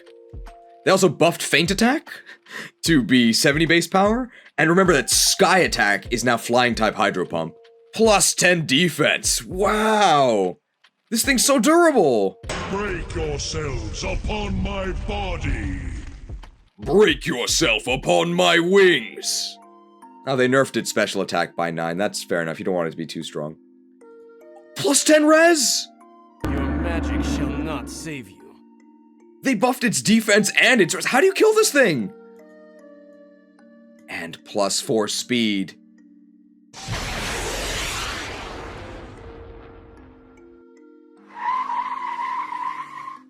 You're too slow! I think the devs might have gone a bit too far in some places. Well, now it's viable. Not the best stats, but considering how early you get it, pretty good stats. And it actually has good moves to use those stats with. Not quite the head honcho, but every mafia needs muscle. 105 attack, yeah, that's pretty good. I'd say consider this henchman for promotion. Did you know that a group of crows is called a murder? Not in vanilla, but maybe in Legacy. This thing's pretty good. Alright, who's next after Murkrow? It's... Slugmalganis! I don't know how you survived, but I swear I'll investigate how you survived by looking at the stat buffs. The Slugma family, another one of the most buffed Pokemon in Legacy. The base form Slugma, plus 10 HP, plus 30 attack, plus 20 defense, plus 20 special defense, plus 80 total. I think that's more than Yanma? Yeah, they only gave Yanma plus 60. Macargo, they gave plus 10 HP. They gave it plus 30 attack to actually make its rock stab usable. They gave it plus 10 defense. I really don't think it needed more defense, but they gave it more anyway. Wow. Break yourselves upon my body. Break yourself upon my shell. And they even gave it plus 10 resistance. Your magic shall not save you. It's not a mystery how Slugmalganis survived. They buffed both of its defenses. Its biggest buff is not even listed here. Look at this. They reduced its evolution by 11 levels. And they made it so that instead of that strange Slugmalganis field to the west of Fuchsia City, instead you can now get it in the Burn Tower, so far, far earlier. All of these buffs, and in the words of SmithPlays Pokemon, slightly paraphrased, we tried so hard, and it wasn't enough. Finest. It certainly is better than vanilla, but Fire Rock is so atrocious. When you have 30 base speed and Fire Rock typing, it's over. I know I said earlier when we were talking about Cyndaquil that it's easy to avoid water types. With Macargo, you gotta avoid everything. How about instead of trying to avoid Pokemon with Slugmalganis, you just avoid using Slugmalganis? How about that? If you removed Slugma from the game, would anyone even notice? Well, I can think of one person who would notice. I'll hunt you to the ends of the earth, Slugmalganis. Do you hear me? To the ends of the earth! Oh, I found him. Sneasel! Much like Swinub and Murkrow, a Pokemon that was significantly buffed, such that we should probably look at the buffs before we even try and rank it. Stats-wise, only Sneasel's special attack was increased. It was increased by 35 up to 70. It's not great, but just like with Piloswine, it makes it so that its Ice Stab is actually something that you would consider using. Although its 95 attack is untouched, remember that Dark is now physical. I think that does take Sneasel from the realm of completely unviable to... Okay. a very lukewarm recommendation. You might even say an icy one. It's an ice type. It's really fast, so it goes first. And then what? It has a reasonable chance of knocking out the opponent? Pretty bad availability though, Ice Path. It's extremely outclassed by Murkrow. We're forging new sentences here. Some might even say, Job's done. reforging the game itself. Misdreavus, like many of Gen 2's biggest losers, received two major buffs, one to availability and one to stats. In terms of availability, this used to be locked to Mount Silver. Terrible.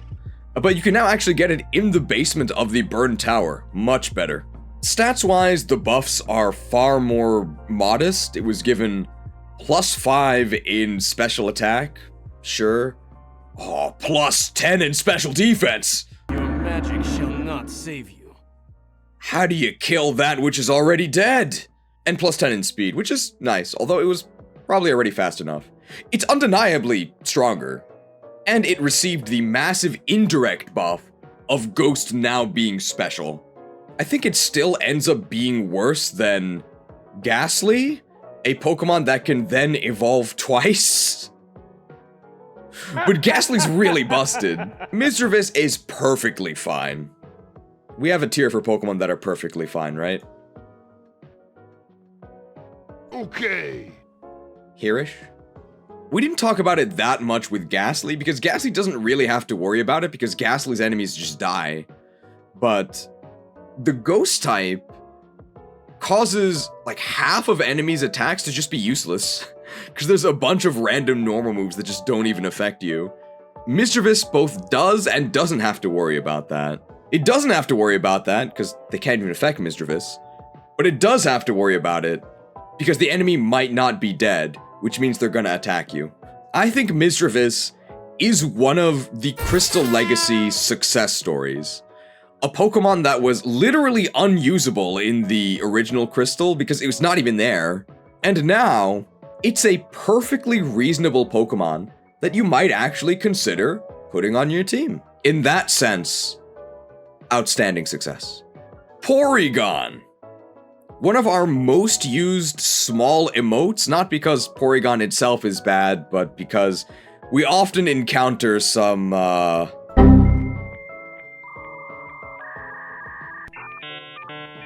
technical difficulties, which take many forms. Base form Porygon sucks. Extremely bad.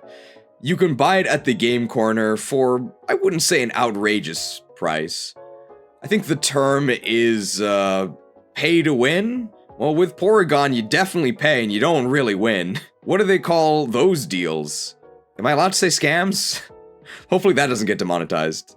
If you had to actually get the upgrade from Silphco in Kanto to get to Porygon 2, I would probably actually put Porygon in Finest. It's so bad. However, you do actually get access to upgrade after Gym 7. So in Mahogany Town, you get the upgrade, you can buy it there. You can install it on your Porygon to evolve it into Porygon 2. Porygon 2 has a really good move pool. We installed Thunderbolt, Ice Beam, Bolt Beam, Psychic, and I think you can also run Recover on it. For a Pokemon that in pretty much every situation can do something. That's more than most Pokemon can say. I think the devs are really enamored with this thing. I guess they have more of an affinity for cyberspace than I do. Okay. I was never really wowed by this thing. But at the same time, I don't really have any disdain for it. I think it's perfectly fine. Able to do something in most situations. Pretty good Pokemon. More nice things we can say about Porygon. It can recover, and if you want to actually try healing and outlasting your opponent, you need Recover. You can't use Synthesis. Synthesis actually dependent on time of day, and if it's not daytime or harsh sunlight, it's terrible. Recover Porygon is endorsed. Remember to back up your data and have recoveries available. But I will reiterate, I don't really endorse hit trading. I endorse one-way trade deals where you just give them the damage. They don't have to give you anything back, they just die. I think we forgot Kangaskhan. Kangaskhan! Why would you use this? I don't think you would. We'll put it next to Stantler as a very, very whatever normal type. You can find it in the basement of Union Cave. It's alright, but I can think of several normal types I'd rather use. Like Stantler. Or Snubble. Or Apom. Or Miltank. Or Tauros. Or Teddiursa. There's actually a lot of normal types I'd rather use before this thing. Okay, it's already the end of May, so this doesn't really make sense, but maybe somebody watching this in the future, this Mother's Day, be sure to give your Kangaskhan... This is not working. How about this? If you haven't called your real mom in a while, maybe consider it. That's tangentially related to Kangaskhan. She's waiting to hear from you. Chansey! It's a wall Pokemon. It's good at walling. I do not care about walling.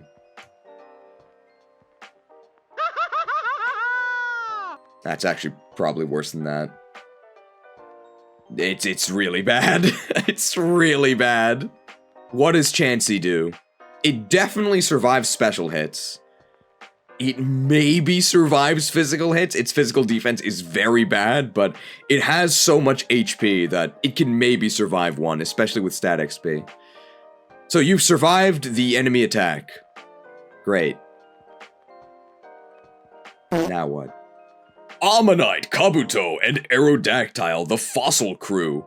They've all been moved to the ruins of Alph. After you solve their corresponding puzzles, you'll get the fossil, which you can then revive right there at the ruins. Although they are gated by both Surf and by badges. Ammonite, I believe you get... I don't trust my memory. We're doing the research, okay? Don't accuse me of being a fake lab man. Here you go. Kabuto, level 15, obtainable after Gym 3. Ammonite, level 20, obtainable after Gym 4. And Aerodactyl, level 25, obtainable after Gym 7. Ammonite! I'm a little bit biased towards Ammonite because it evolves into Omastar, and my name's Omar! Wow. I sure do love Omar Star.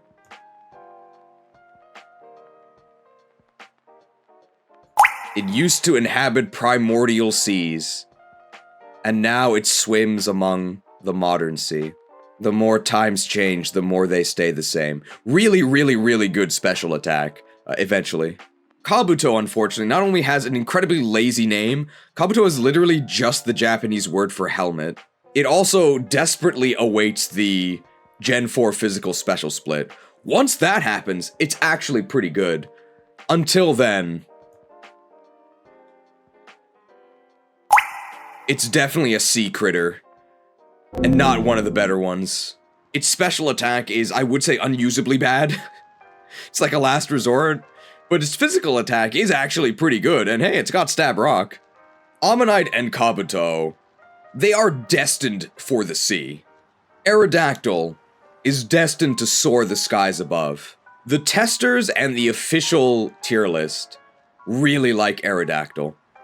They place it among one of the best Pokemon in the game. I'm a rogue researcher, okay? I brought Aerodactyl back from the dead to once again terrorize this land. From the top of A. A for Aerodactyl. I do like Aerodactyl. It's much better than it is in vanilla, because vanilla Aerodactyl's weaknesses were that it wasn't in the game, and that it had, like, no moves. Now it actually does have rock moves.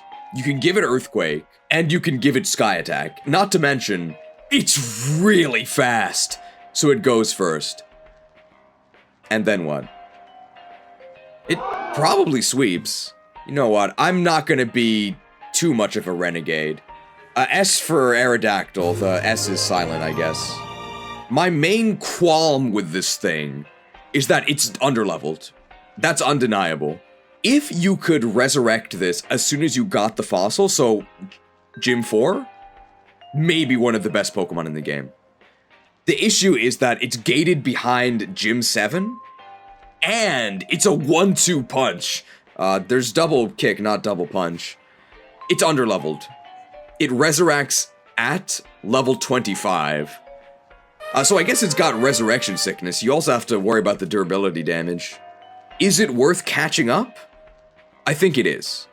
It's definitely worth investing in it to get it caught up, at which point it will pull ahead, because it has 130 speed, right? It's very fast. You just do have to overcome the initial investment. Kabigon! The undisputed best Pokemon in Gen 2 competitive. Red on his team literally has Curse-Lax, so I hope you're ready. And this is another Pokemon where I think our differing criteria are really gonna show. You don't have to convince me that Snorlax is really strong. I know. I agree. I think it is really strong. But not in this context. Ooh. extremely late game. You have to get the expansion card for the radio. So you have to do about half of Kanto before you can get this thing. It's level 50, which is like a smidge under level. I'm not really counting that against it. But it is so slow. So slow. And when you go second, even if you do win eventually, so much can go wrong. And I don't want to deal with that every single battle where I'm using Snorlax. No thanks. So again, I'm not saying that Snorlax is bad in competitive. That's completely unrelated to this. I'm not even saying Snorlax is necessarily bad once you get it. But you don't get it for the vast majority of the game. And once you do get it, because it's so slow, it's very far from a guaranteed win. So much can go wrong. And I personally, imported cheese, would rather not deal with that. I would just rather win instantly with any of these Pokemon. Dratini. You have two options to invest in dragons. You can literally invest and pay for it with coins from Goldenrod Game Corner. It's not too expensive. Or you can complete the Claire character arc.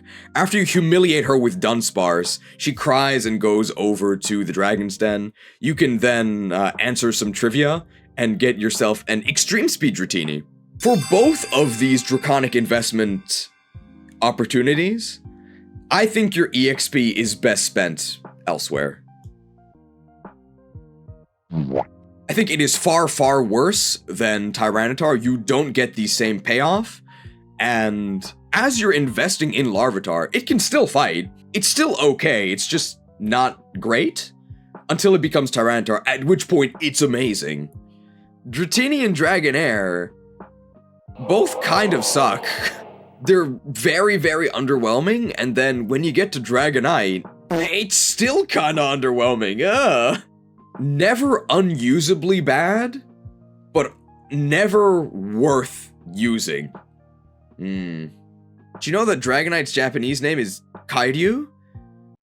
Kairyu's inside me? Well, it's definitely not inside my team, I'll tell you that much. I'm not using this thing. We're actually almost done. In terms of the live, we've actually been going for 10.5 hours, which, believe it or not, actually means we have extra time. So hey, let's talk about the legendaries. If we have some peons, I think we can construct an unknown dungeon. I can do that. Be happy to. And there it is. Hey, they spelled unknown wrong. These contractors. Can't trust anyone. Not gonna talk about the legendaries in depth, we're gonna go over them really quickly. Suicune, I guess it's the cover legendary? Wallace or Eusine or Juan, whatever his name is. These fancy water type guys all look the same to me. For some reason, he's completely obsessed with Suicune, and I have no idea why. It is a legendary. I think in the anime it literally walks on water, but not on this list.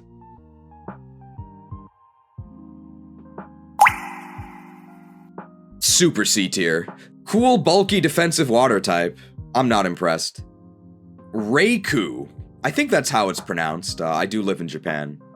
It's Raikou. Raikou. Extremely powerful, if you can catch it. Good luck.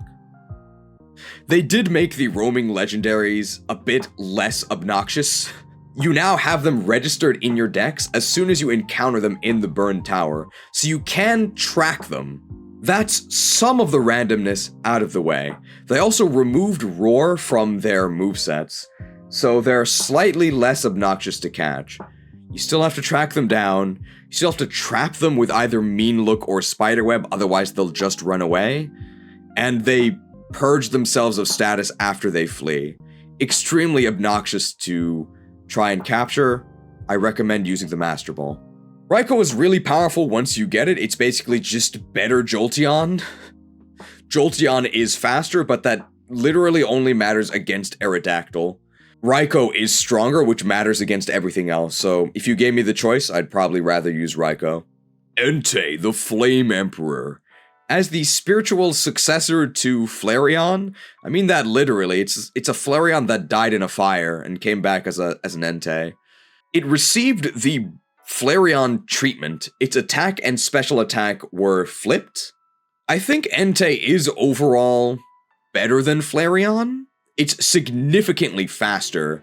However, it is also now weaker because Flareon actually has a better attacking stat. I think I would actually take the increased speed though. Flareon is not fast enough, but Entei is. And Flareon is sometimes actually too strong. I think Entei is strong enough. I'd rather have Entei. I'd probably put it in like low A. If you can catch it. Celebi. Actually a legendary that we can rank, because it is a guaranteed encounter. Once you get 7 badges, you can go to the Ruins of Alph, you can get the GS ball there, and then have Kurt appraise your balls, and then he can't believe what he sees. He'll tell you to go to Ilex Forest, and then hey, you can do the Celebi event. You get Celebi, it is level 40, Grass Psychic, and it has 100 in all stats, that is the mythical stat spread. In Gen 2, where you have stat XP, hey, that's pretty good. Is it S tier good? I don't think so. But it's pretty good. Oh yeah, it's the best grass type in the game in A. And that's because it's a psychic type. That also happens to be a grass type. Hey, eventually, you do get access to the buffed Giga Drain. Come here, ground types! Sucked. Although based on some meme images of a shriveled Celebi, maybe Celebi's the one that got sucked. Legendary Bird Trio. I don't want to spoil too much because there are some fun story moments. I'll just say that you have to clear certain battles to make the birds available. You'll know which ones. First up is Articuno, Freezer. It was much better in Gen 1. In Gen 2, it has very bad availability, and it was murdered by the special split. Really wishes it could have kept 125 special attack, but it didn't. Your magic shall not save you. At least it can survive a Thunderbolt, wow. Second, it's Zapdos, Thunder, not to be confused with Thunders, which is Jolteon. Definitely the best of the legendary birds.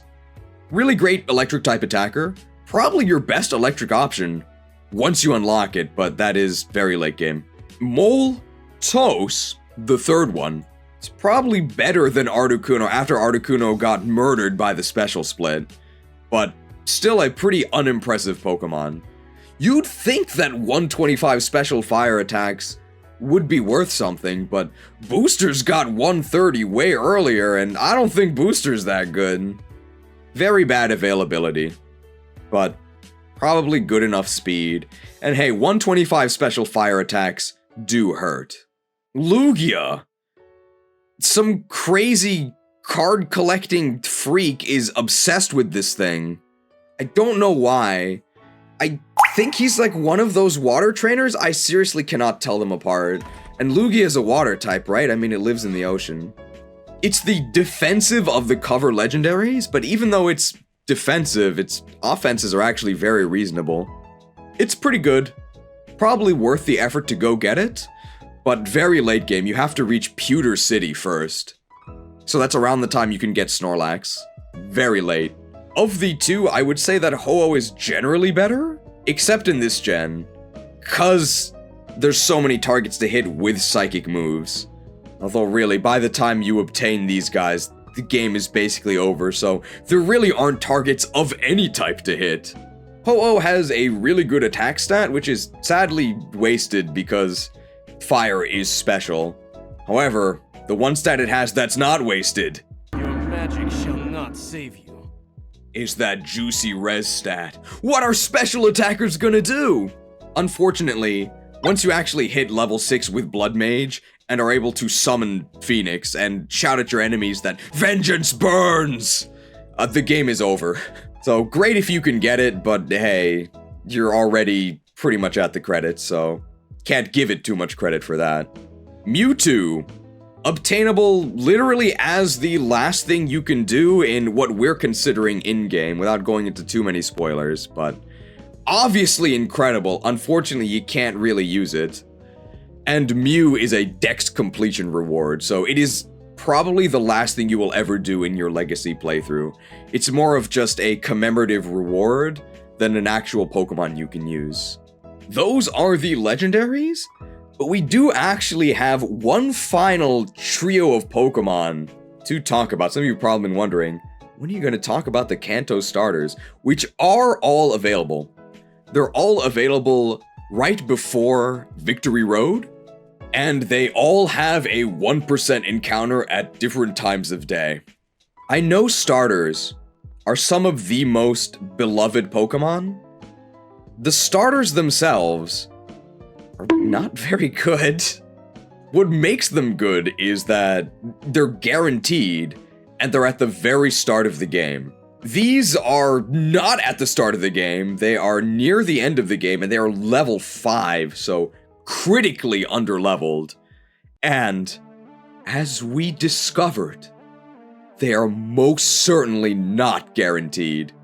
My plea to the devs, my only feedback that I'm really not joking about, and I hope actually gets incorporated, please no more 1% encounters. Please no.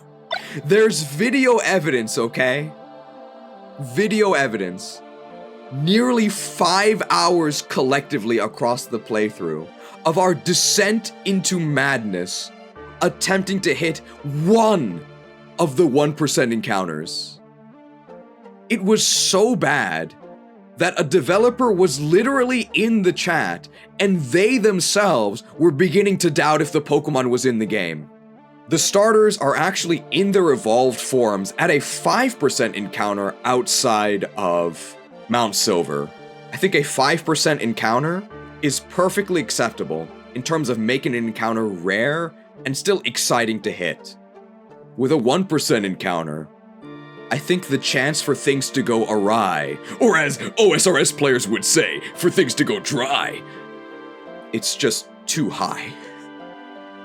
Things were getting extremely dire. I think Madness of Deathwing is one of the most hated encounters ever. We very nearly were stuck on the Madness of Cheese encounter. It was on track to become the new most hated raid. It just went on for too long. People were sick of it. Please, hear my plea. No more 1% encounters. Except for Dunsparce, you can keep that at 1%. It'd be too strong otherwise. This premium tier list is brought to you by the mighty Patreons you see on screen now. Consider evolving into a Patreon yourself with the link in the description.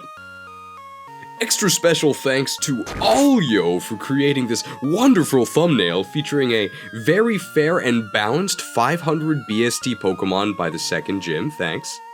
You'll find their contact in the description as well. And finally, thanks to the hard-working interns for their artistic contributions.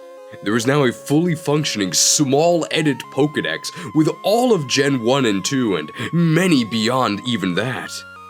You'll find a link to all of these smalls as well as the creators and their socials, you'll never guess where, in the description.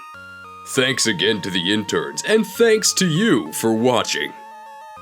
Does anybody actually watch these, like, all the way to the end?